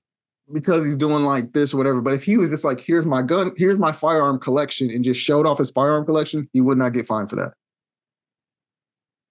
Because it is not illegal. It's actually but okay, you saying it's not illegal, but the NBA have rules and regulations of what they have that they can't show. Like that's what I'm saying. Like contract and morality. He had it properly set up in a good if he had a gun safe or gun closet, and he's like, here are my firearms. I have this, and this. Thanks to my Second Amendment. If he did it all professionally, they wouldn't say the same thing because he's looking exactly the same way any right-wing politician would look. Even some left wing, he's looking like most Kansas people that I know, or most Americans. Period. He just looks like an American, and we are American. Under the NBA contract, that's what I'm saying. Like he's under that umbrella. So if they say in the contracts, and I'm just saying, this is why I'm saying, this is why I say it's a big deal. I don't know if it's in the contracts. If it is, which I know morality clauses are, because you are under that brand. So if they say any depiction of this type of activity, any depictions of gun or anything of any of that sort, if they say that is something that we can fine you on or suspend you on, and you sign that contract, even if that is at your own house, if it's not protecting you and like, you know what I'm saying, like in a break-in type of situation, like then yes, it'll be consequences for that. Even in everyday Americans can have it and do whatever and show whatever. It's just like you have signed it under a contract. It's the same like in broadcasting and different avenues. It's like you are a representative of that company, even in your personal life. So I'm saying that's wrong because it's vague. Because it's so vague. Well, I'm saying, but he signed that. Okay, those vague things. If you don't want, more times than not affect us negatively. Don't sign the contract. Don't sign the contract. Then don't go to the NBA. If you don't want to abide by the rules of the NBA, don't be in the NBA. That's simple as that. That's like saying like when they're like, hey, if you don't want to get arrested or pulled over, then don't make crimes. No, because you didn't sign a contract. You did not sign the contract. That's an unwritten rule. This is a written rule. That's what I'm saying. That's a difference. But that morality clause is vague, and it's based on whatever you decide. Like the person. No, but I'm saying that they don't know who I don't know who all what you think is moral and what I think is moral could be different. It's not like they have this whole rundown of everything. Because I'm telling you, it's different rules for different people. Like he does look dumb. I will say that he looks dumb, and they're probably going to suspend him because of the clause. But I'm saying that a lot of vague rules, whether it be in corporate America and in crimes and certain bills and laws that we have, are very vague, and they're vague for a reason. They're vague because it's whatever I feel like. And if I don't understand your culture, or if I don't understand whatever, then I might take it as a threat if I'm not even trying to think about it, instead of thinking, okay, well, how wrong is it really? And yes, people gonna get their jokes off, and he's quick to have a gun, but okay, but people. because like he shouldn't be showing them. Yes, he shouldn't be showing them yet. And it looks dumb. It looks corny. But for them, I'm sure that this is going to be something way bigger for him. I think that they're going to, because what is he doing on the court? He's doing something wrong. This time he was literally at his house with a gun, where the one place you're allowed to have it. Now, I think if this was isolated, I feel like your case would be completely justified on that. Right. I think this is compounded on everything else. So you understand that as well. But like I said, the contracts are vague.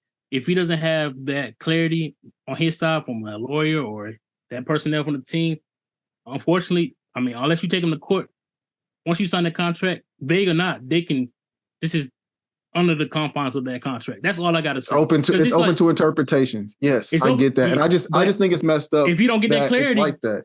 But they only want us to be good old boys. I want you to be my type of, you know what I'm saying? I want you to be my type. Because I mean, you can't bring it on, campus and on the team, transportation, all that type of stuff. It's all those rules and stuff like that. So it's like, right. Yes. So you penalize me for having it at home.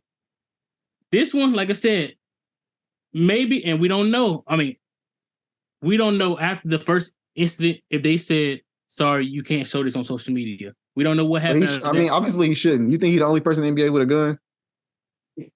These dudes get $400, $500, $800 million. They can buy a $600 pistol. You know what I'm saying?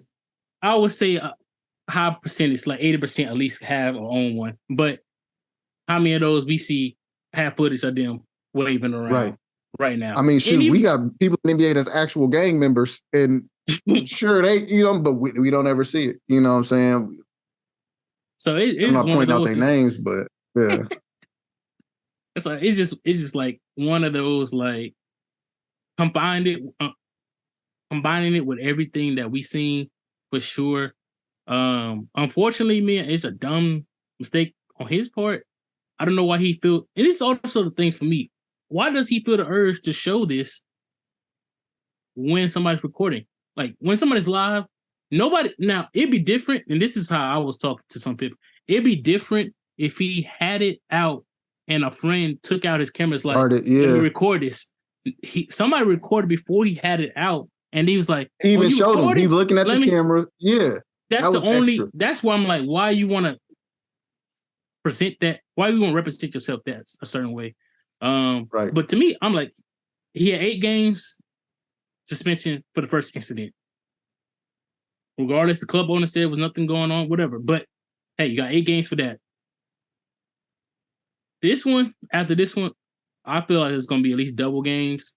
I say at least 16. 16, and then also, like you said, he hooping, one of the faces of the league right now, a super hype superstar. So it's going to be one of those like, well, we can't say half the season. We can't say the whole season because he's actually selling tickets for us. So it's, at the end of the day, it is a business. So it's like, I understand what you're saying. Like, how is it more moral if you saying, well, it's a business. We can have them, I think 12 games is fine because, we want to sell those tickets and we want to sell those games. So I do understand both sides to it. It's just the facts of it, bro.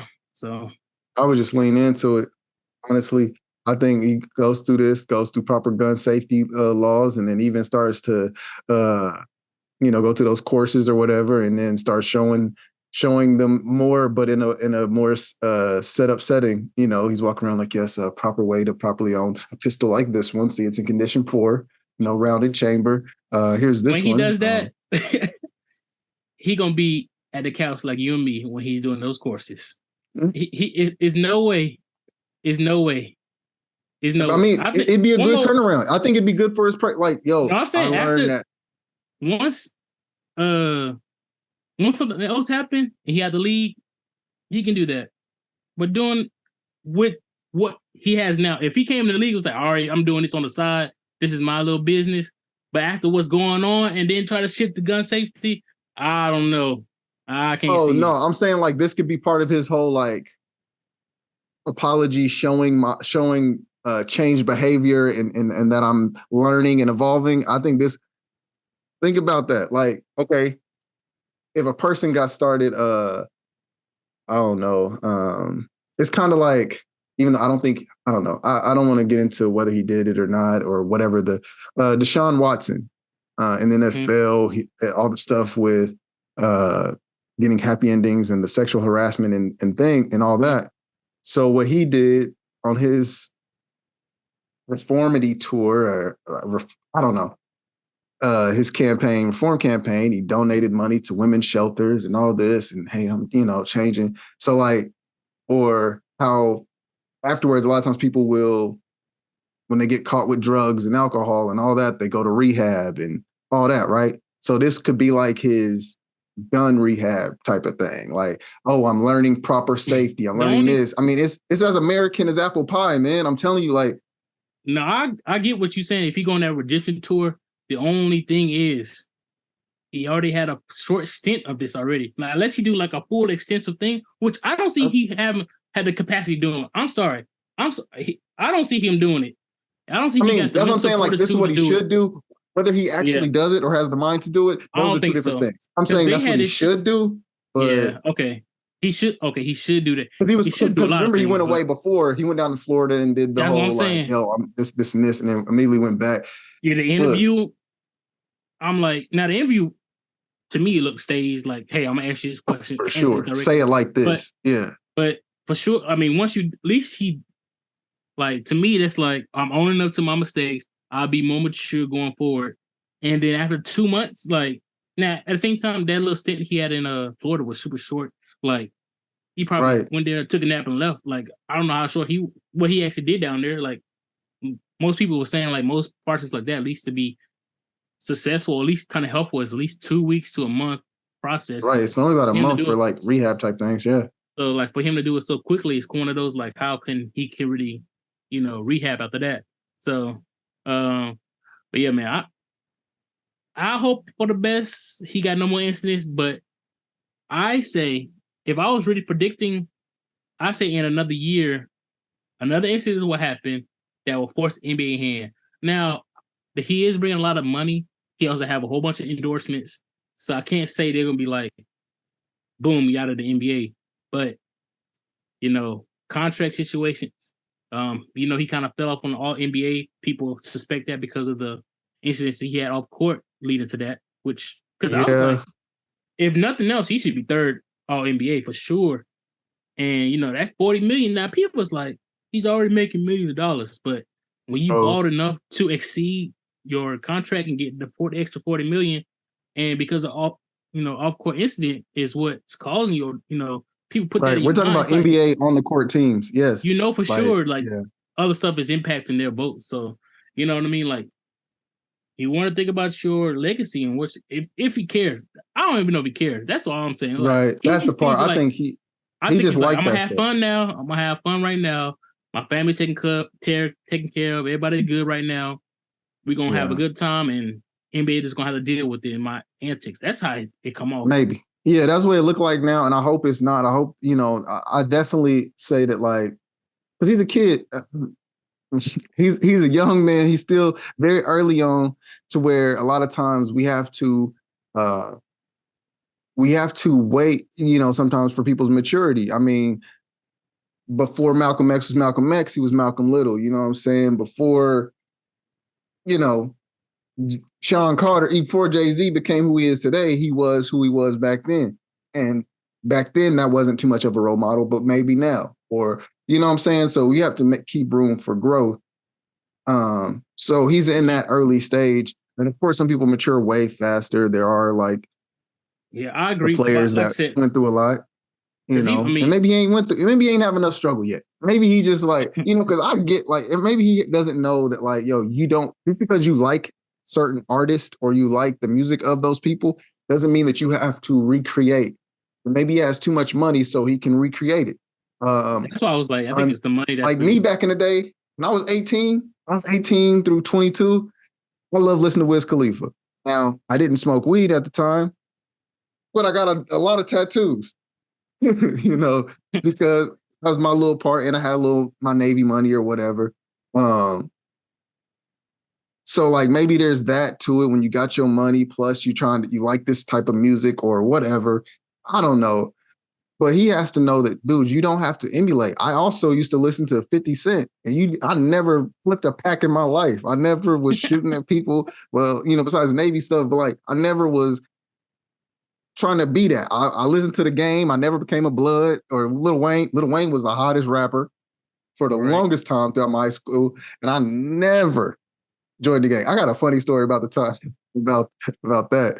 I can say that for another time, but. But yeah, I agree. I do. I mean, I'm also on like, well, I don't know why people keep saying young man. I'm on the fence on it, bro. I understand being young, making mistakes and stuff like that. But 23, you have a daughter. Like, it's not like he's. That's 23, 16, no 17. Struggle. 23, no struggle. No. That's what I'm saying. That's why I was like, I'm kind of torn because it's 23 plus millions of dollars. That's a little different. You know what I mean? Right. It's not 23 and $100 bill. You know what I mean? So I do understand like now his world is open up to certain, like so many different avenues that he can branch off onto, but it's like, I still want people to look at a lens like this is still a man at the end of it, young or old, he's still a man at the end of it. Like there's not a kid, not a boy. Yeah. People still got to look at him as such. So I'm not saying his actions are not justified or justified. I'm just saying we gotta start looking at the lens of like, oh, he's not 40 doing this. He's 23. So at 23, I would have been, that's cool. Yeah. 18, and he still shouldn't be doing this.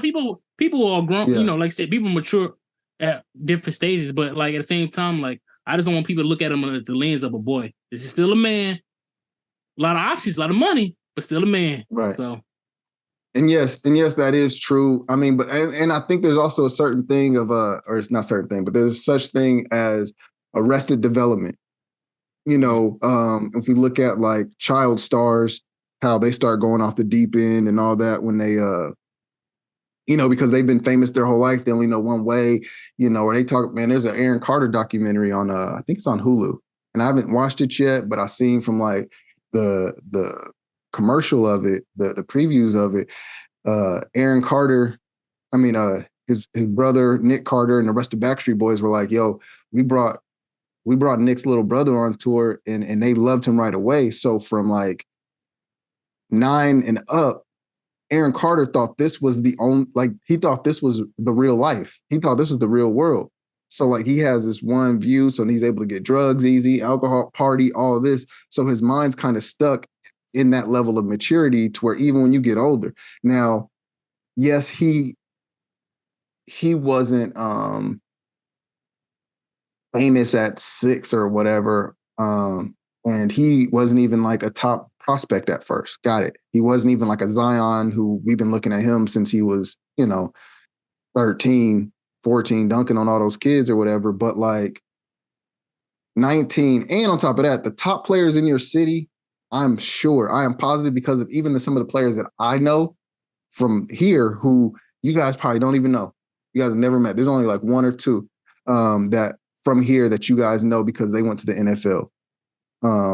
But I saw how they treated people even in Wichita in high school because everybody's already looking at you like you that dude. Number 15 in the rotation for the Hawks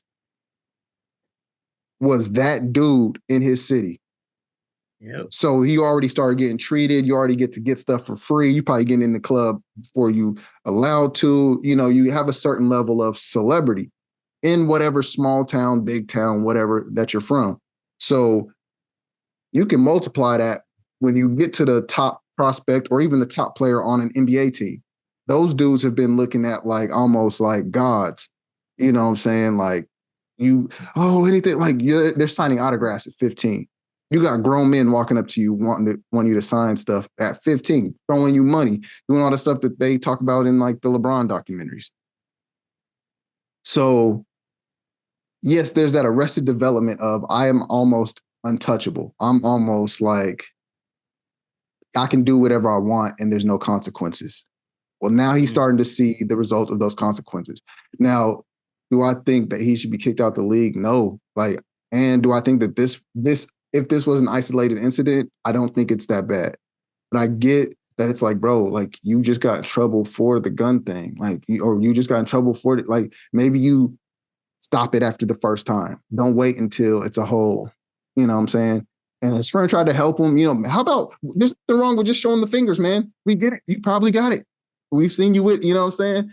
It's okay that's more those too, rappers that we see, those rappers that we watch that we're like, I think he probably did it. When they do this with no gun in the movies or in the music videos, we're like, it's still just as scary. When you watch King Von videos and he's just doing this, like, that's just as scary. Yeah, that's a different beast, though. That's a different. Yeah, that's a whole. Yeah. You know what I'm saying? So, like, I don't know. But, and what's the point of trying to look that tough, dude? Like, we know you as an NBA player. That is a good thing to be known for, bro. You don't have to be known as a gangster.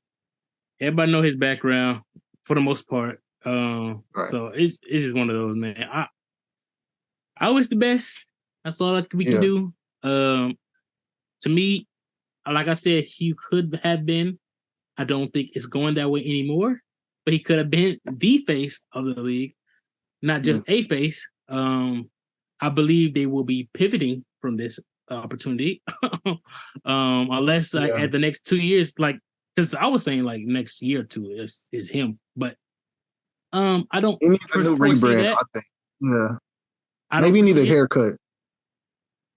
You know, that's funny because you know who said that? Also, Gilbert Arenas.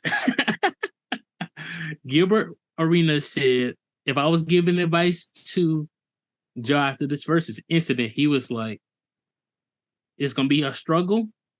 He will have to rebrand himself. Unfortunately, you can't get into no more trouble. But you also might have to get a haircut. They want you to be a clean cut. That's how they want you or want you to view you. But it's also what you want to be. I mean, like, if you want to just do what you want to do with the money you got, that's cool. I mean, you do you. But if you want to get even more and be a brand business after basketball, like you your own entity without NBA, you know, it's potential there. But so it's whatever path he's trying to go on. So yeah, man. Do you want to be one of the greatest NBA players of all time, or do you want to be the greatest gangster of all time, man? All right. Like what you want, man. Speaking of the greatest of all time, we're gonna have to do a hard pivot. It was a long segment about something that's supposed to be short. Right. A heated conversation about Heat. And we ain't talk about Miami.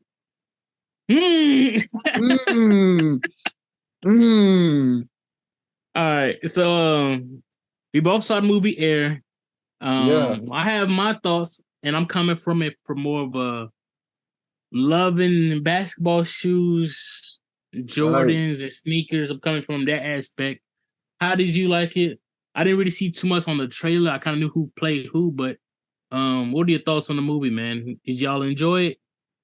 Okay, so my point of view is coming from a guy who naturally breaks down cinema. I love cinema. I love movies. I also, also love history. So and of course, there was a time where I definitely love shoes. And even now, I'm like, man, that's a hard shoe or whatever. But I'm not too much of a sneakerhead anymore.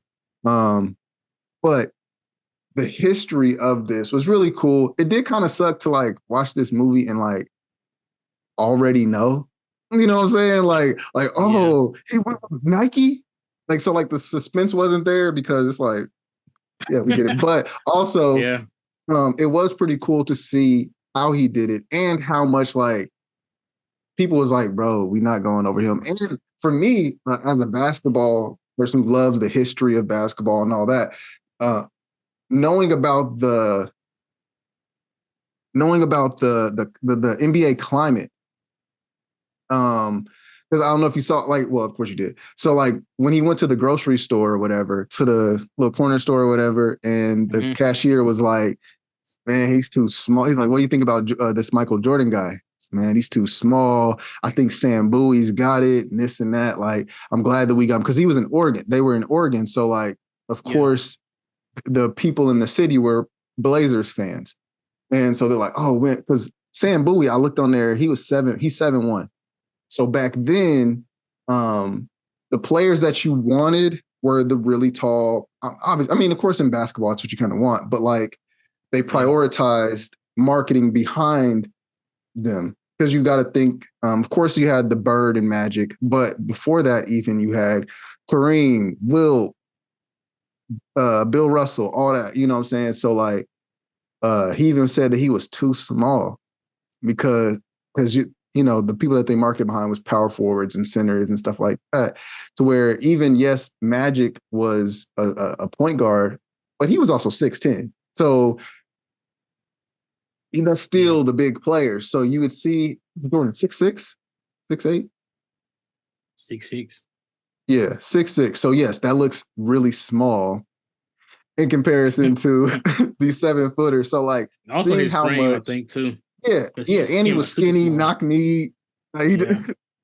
Pigeon-toed looking, you know what I'm saying? He looked awkward back then. He looked and walked like a basketball player. You know how some basketball players, when you come to gyms, like, the slides, the book bag. Oh my God. The walk alone, you can tell. The walk, yeah.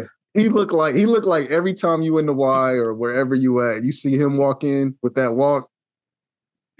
Dude, please, my team, me and you, we'll find 3 others. But yeah, but in the NBA frame, he was super small under that. But the what's his name? Sonny saw something in him, and his confidence and a whole lot of things. Hey, y'all, be confident, man. Like that's what I kind of seen. Like if you just walk like you got it, you feel yourself. That's that Jordan mentality. You know what I'm saying? Like freshman, and they talked about that freshman that hit that shot. Like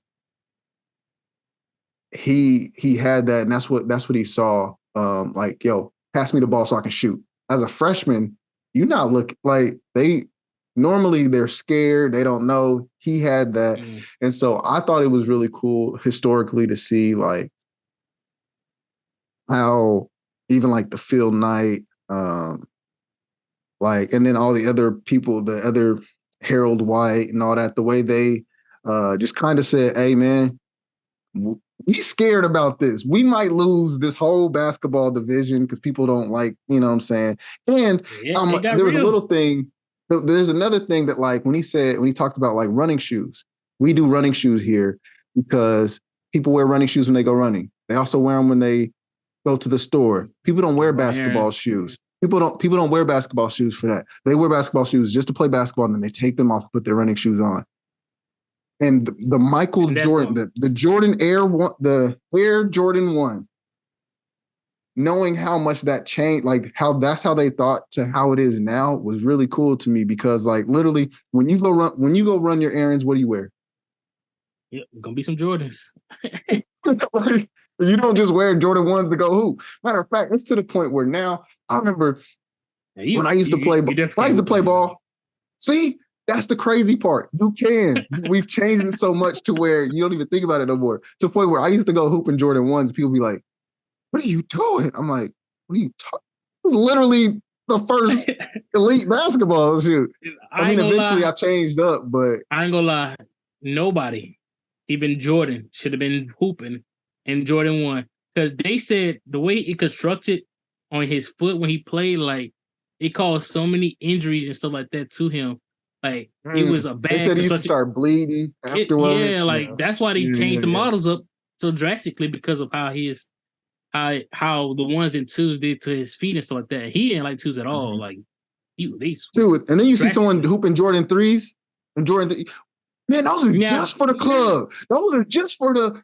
Now later on, people just like, you bought this, especially now with the prices, you buy it for looks, kind of walking shoe, whatever, do errands. Right. But if you still hoop in a shoe that's like a later model, I still feel like even as a leaker, it's fine because at least it's a more comfortable and reasonable shoe to hoop in. A Jordan 1, if I look at you and shoot Jordan 1, like, you do not love your body. Like, that's all I look at it. I don't even look at it like, oh, that's a Jordan 1. You should be just walked out. You should be fresh, going out on vacation with it. I don't look at it like that. I'm looking at it like comfort level. Ain't got no comfort, like, hoop-wise. So when I hooped in them, I put in other insoles. And, you got to.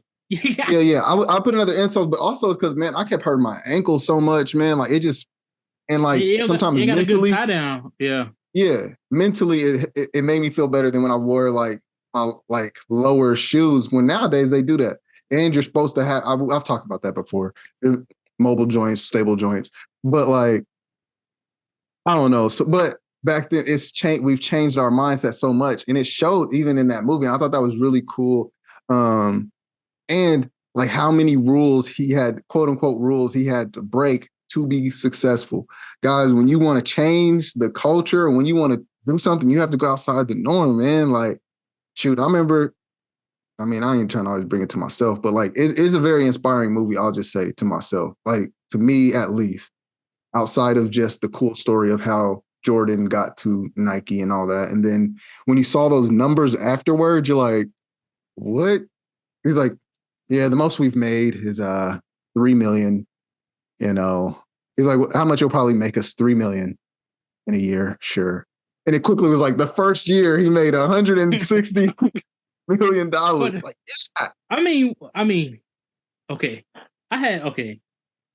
With that one, they also had a different colorway that they paid for. So for somebody that's been looking at basketball at the time, you're looking at the white with maybe a little hint of that team jersey. But when they flip the script and do like a whole different color, was like you looking at all on the court is white and a little hint of the color.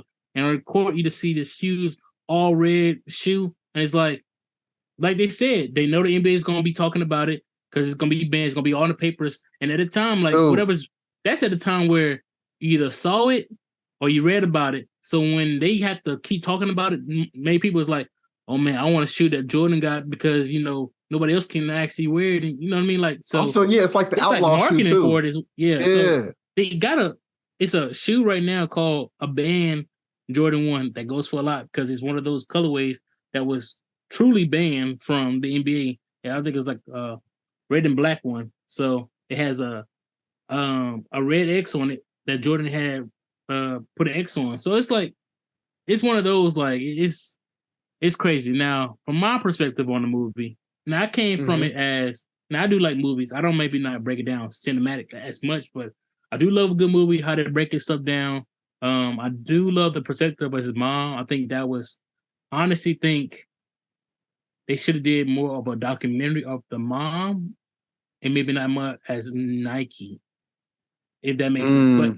But yeah. Because I was like, you can do her upbringing with Michael and other children and how she got, you know, whatever. But yeah, I think she was, of course, pivotal. I think that shined light to a lot of people who probably didn't know that. Like, yes, Jordan was able to make the shoe, but his mom pushed for that 1%. Now, if she didn't push for that 1%, we honestly probably would not. I think Jordan's would have sold because he still would have sold that amount of money. But we would not be looking at Jordan as this mogul as we do now because he would not have that, you know, he probably wouldn't have the ownership of what he has now of that shoes and stuff like that. So and that whole now it's just Jordan wing and all that. Yeah. For her fighting for that, every Jordan right now, he still gets a percentage of that information. They said he get $200 million a year doing nothing. Ugh. So, but for me, the issue I have with the movie. Yeah. Oh, yeah, I'm ready to talk about the issues. Yeah, go ahead. One of the biggest issues I have, especially being a sneakerhead, was y'all didn't tell us or y'all didn't show the process and the construction of the shoe. Y'all showed a picture of the design and then poof, it was there. One of the key things, at least I like, is knowing about the material and which I use to construct the shoe. At that time, this was the perfect time to give us some historical context and tell us, hey, this is the guy. Now I know the guy passed away, but they still had the original plans and all that stuff. So they used to put them in the shoebox. If you didn't know, they used to have a picture of the shoe, and they used to have like a little diagram showing this is this material, this leather material, this is and this is it. So yeah, they used to and they even hinted at it. They hinted at it at the Adidas. They were like, "Oh, these are just patent leather. It's different than the normal blah blah blah." At so Adidas, yeah. So I was like, they do that at Nike and they put it in the box. Why didn't they just give us a huge 5 minutes? Hey, I'm about to use this material on this material. And you know how I don't know how they could do like a little I don't know what the montage. Yeah, just showing oh my God, I'm gonna use this material. No, I can use this material. I can use this material.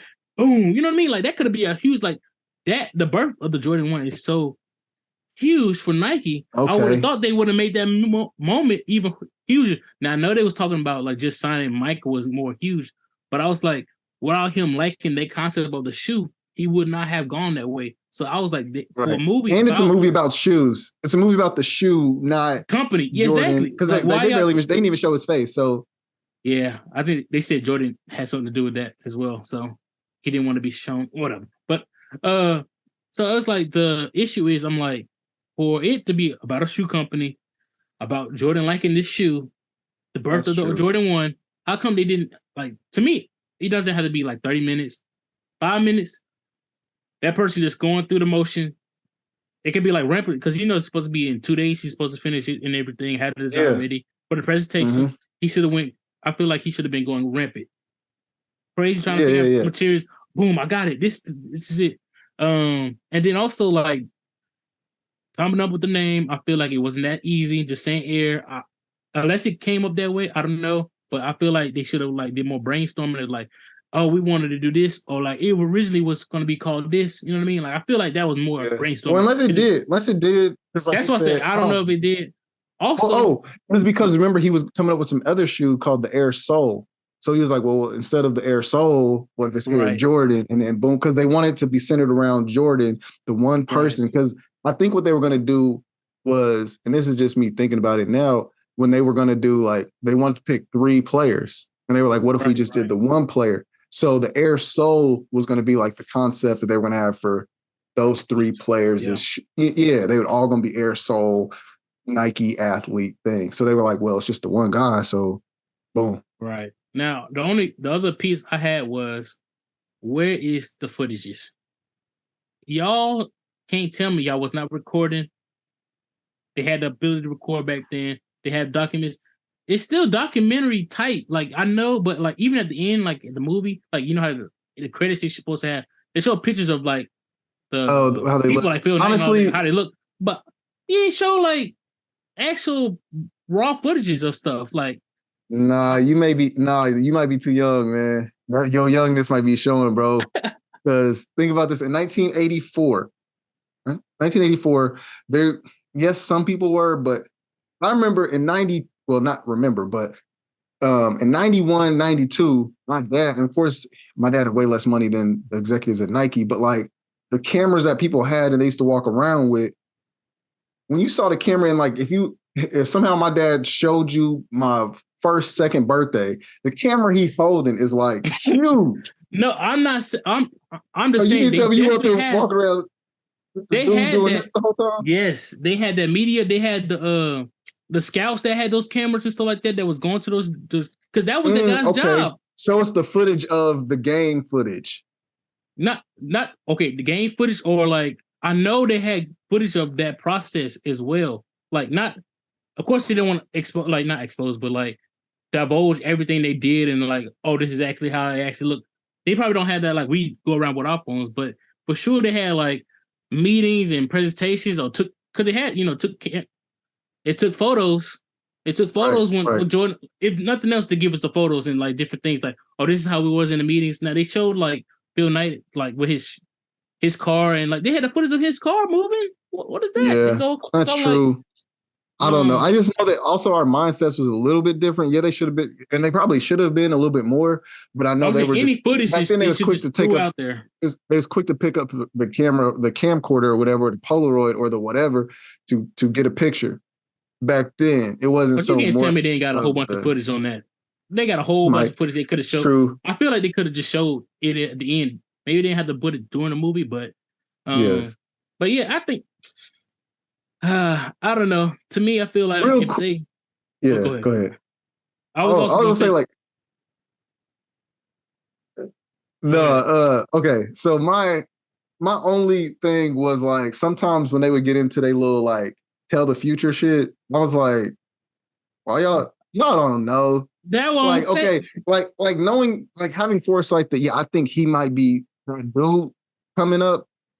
I'll give you that because there was flashes of college Jordan where you went, okay, but remember he was cut from his high school basketball team. He was that. Like he wasn't. I mean, he even by the end of his career, he went third. He went third in the draft. So it's not like he was like that highly anticipated. He wasn't the LeBron James anticipation, where we was looking at LeBron from like his freshman, sophomore year as, oh, he's gonna be him. And now it's up to him to keep up with that. So for him to be like, yeah, man, you're gonna have so many ups, you're gonna win championships, you're gonna do this, and everybody's gonna root for you. And then they won't. And then you go through I'm like, bro, you don't know that, bro. Like, they're gonna hate you. And isn't it like, oh, come on. It come with the pressure of this year. I was like, yeah, it's too much of the forced scene that no way you would have been saying this. It's like, right. No, in 2023, we know. Yeah. We know about the gambling. We know about his dad getting killed. We know about, bro, there's no way you foresee that though, man. Like, come on. But sure. The speech was moving. I get why, like, if I was Jordan in 1984 and I heard this man speak to me like that and riff and go off the script like that, I might have to stay here. And I got this shoe that looks pretty cool. All right. Like, but come on, man. That's another thing. You don't know. Okay. You said something that I just thought about right now as well. And I'm still back on the footage stuff. I'm not holding on. Y'all ducking. I'll give that to you though. I'll give that to you. They for something that's When they said he sold millions, why didn't they show a glimpse of what it looks like right now? The factories, the thousands of factories and buildings and all the shoes, all the resale, all this stuff. Like, show all that what it is today at the end. It could be end credits. It's like doing those little the little facts that they showing and stuff like that. Show it being $1 billion corporation. Jordan Jordan headquarters and everything at Nike. Like, y'all can do a whole like. Hire That's us. true. I like what that. What y'all doing? Hire us. What y'all doing? Like, if nothing else, we can add those little pieces. Yeah. Because to me, it's still like to me, the way they made the film, they made it for Prime Video. If they did some other stuff, it's not a movie theater movie. It's a Prime Video. It's a Hulu type. I ain't trying to degrade movies, but I'm just saying the quality and the amount of stuff that they could have done for a theatrical type movie, I feel like they kind of missed the mark on it. I feel like it's still a good movie, but I also, like that background and what the movie represents. But to me, I'm like, what they could have added and done, I feel like they skipped out on. Maybe because of the budget reasons, I don't know. But the cast that they had and everything, I'm like, y'all could have really went bananas. Like, and then some of the stuff I was like, we know the story. We know, but some of the stuff is just moving entirely too fast. I was like, y'all went from selecting, like, y'all went from trying to get somebody from 11 to 20. I think they was trying to pull from that player, like the top 11 to 20. And then y'all just jumped to Michael Jordan. Like, I know he was saying he went and looked at the footage and he saw something. He drew up the play just for Michael, a freshman. But I was like, for sure y'all went down the path of those other players and was like, let me be creative and see what we can do with these players. Nope, that ain't gonna work. Scratch that. Let me go. You know what I mean? It wasn't as quick as just. Because that was Sonny's whole pitch. Like, that was how he was going to change it. Because I think that if they would have used any other player, they weren't going to do the signature shoe thing. That's what I'm saying. But since the deadline was coming, I can't see him just saying, let's not look at the other ones at all right now. Like, I still would have felt like he would have, okay, maybe not him, but the department as would have been like, right. I know Sonny was on his own timing, so I can't. He was definitely. Yeah, so I think he was like, forget what all y'all saying. Yeah. But he should have showed us how can I say this? What would have been like if Michael Jordan wasn't the person? That's what it should have showed us, because that was a legit reality for Nike. Like, they would have chosen these three players or this other player. This is how we would have marketed him. This is what he would have been. This is what basketball would have been for us, good or bad. But, Michael Jordan came and saved us, and we are forever indebted into him, literally. So, right, yeah. But I don't know. Overall, man, I don't even feel like, I don't know. I'm not. What's your rating? What's your rating? 10. Okay. We'll do that real quick. All right. We can rate it. Oh, you I give say it a you 7. I was getting ready to say I don't even want to rate it, but I'll give it a 6.5. I beat you. Okay. Yeah. 6.5. I'm on the fence. I'm giving it a solid 7. Like I said, if they added some more stuff, especially with it just being so like about a shoe, I feel like it could just think it was right there. It's a great history lesson. Yeah, y'all let us know, especially for people who are not familiar with that process, or even like the Jordan story or Nike story. There's a couple things in it that I was like, oh, I didn't know. Watch it on Prime Video because I know it just got there, so a lot of people probably haven't seen it. So right, spoiler alert. But watch the movie and let us know what is your perspective coming from. Are you coming from like, hey, I'm just watching it for the first time, just good actors in the movie and so like that, or you know, I'm actually a sneakerhead. I like basketball. I'm just here because y'all told me to come here. Let us know and give us y'all, y'all thoughts on it and stuff, and give us y'all rating. I got a 7. If you said 6.5, 7. 6.5, sure. Yeah. It's definitely so like it's one of those ones where I wasn't gonna tell them like it's not a rush to watch, I think. But rush to watch this just so y'all can tell us about it. But for me, it was one of those ones where I was like, I'm not going to the theater for that, bro. I'm not going to the theater for that. Like, yeah, I was on the fence, but at the same time, I was like, yeah. I'm glad I waited. Though. I'm definitely glad. I would have been disappointed, I think. So if I went, I think my rating would have been lower if I went to the movies. Honestly. Yep. Yeah. So yeah, man. Definitely good episode. Yeah, man. Thank y'all for rocking with us. It's definitely a great discussion today. Yeah, man. Man, we've got a lot more coming. We'll see y'all next week. Oh, shoot. Real quick, shoutouts. Yes. I almost forgot. Ooh. Yeah, let's get into some shoutouts. I got one shout out already. So I went and got my men's facial on Friday by a girl named Jasmine Wright. Her and her sister run a makeup and beauty salon studio. And their company's called Twice the Glam. Went there. Went to her a couple times. So really good. If you're in the Augusta area, definitely reach out to her. I'll link her stuff. And they also have a business as well for content creating. So reach out to them if you kind of have some ideas and want to pitch it to them and stuff like that. They on IG called Sign 2 Twice.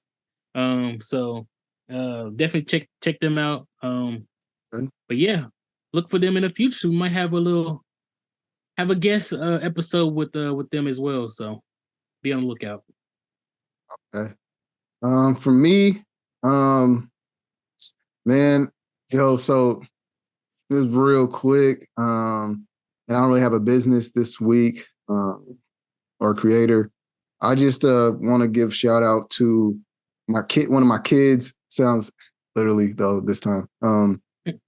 So being in my business, I've been training. It's crazy. I've been training for 8 years now, and so you start to have a lot of these kids or these people, that you literally see grow before your eyes.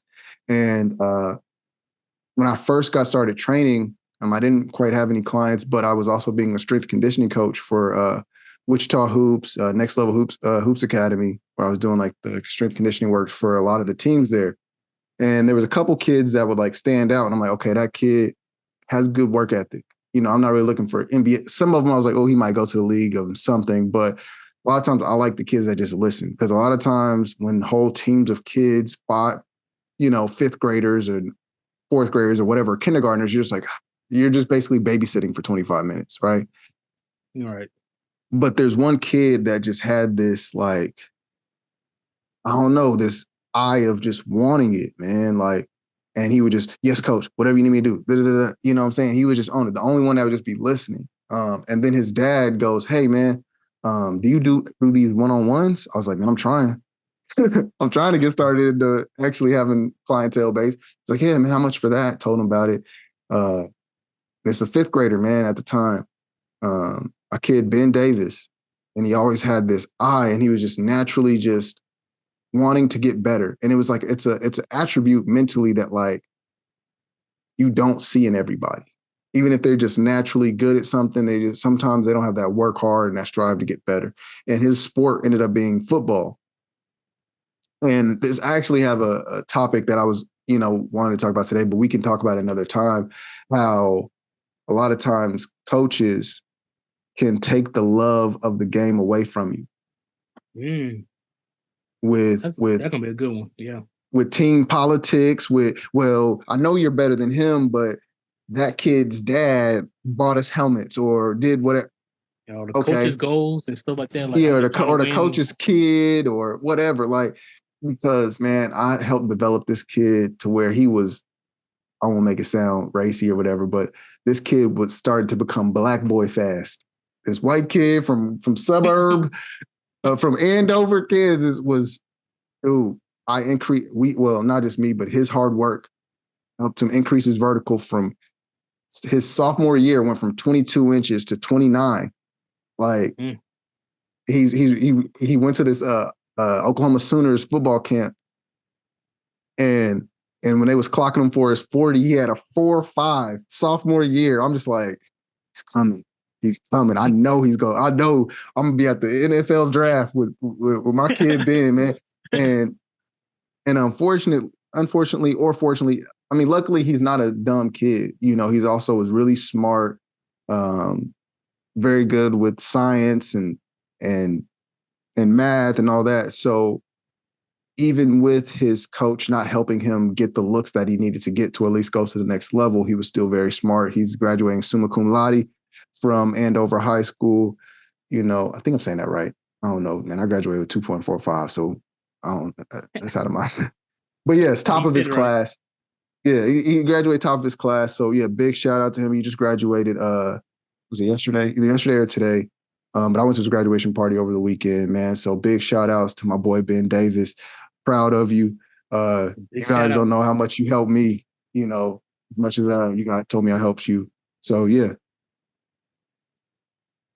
And that's all we got for today. Man. That's a great shout out, man.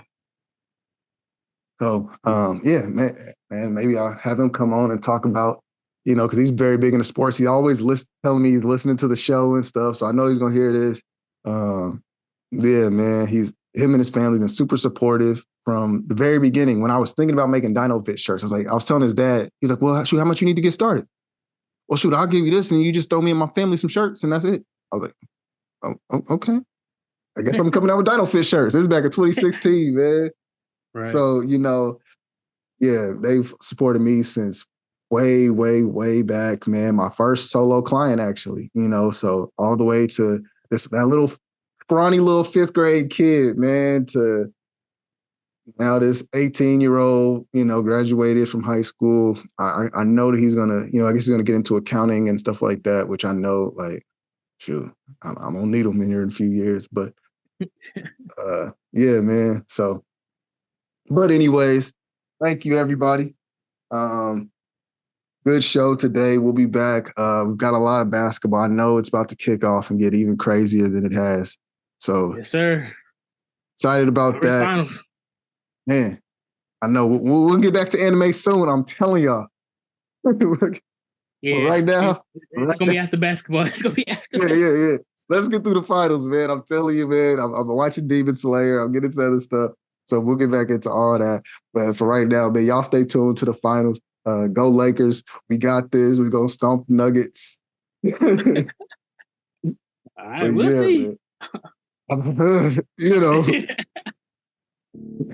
yeah, man. When we chat like bros, I have to bait you like an enemy. It's all fun and games. Smash my energy.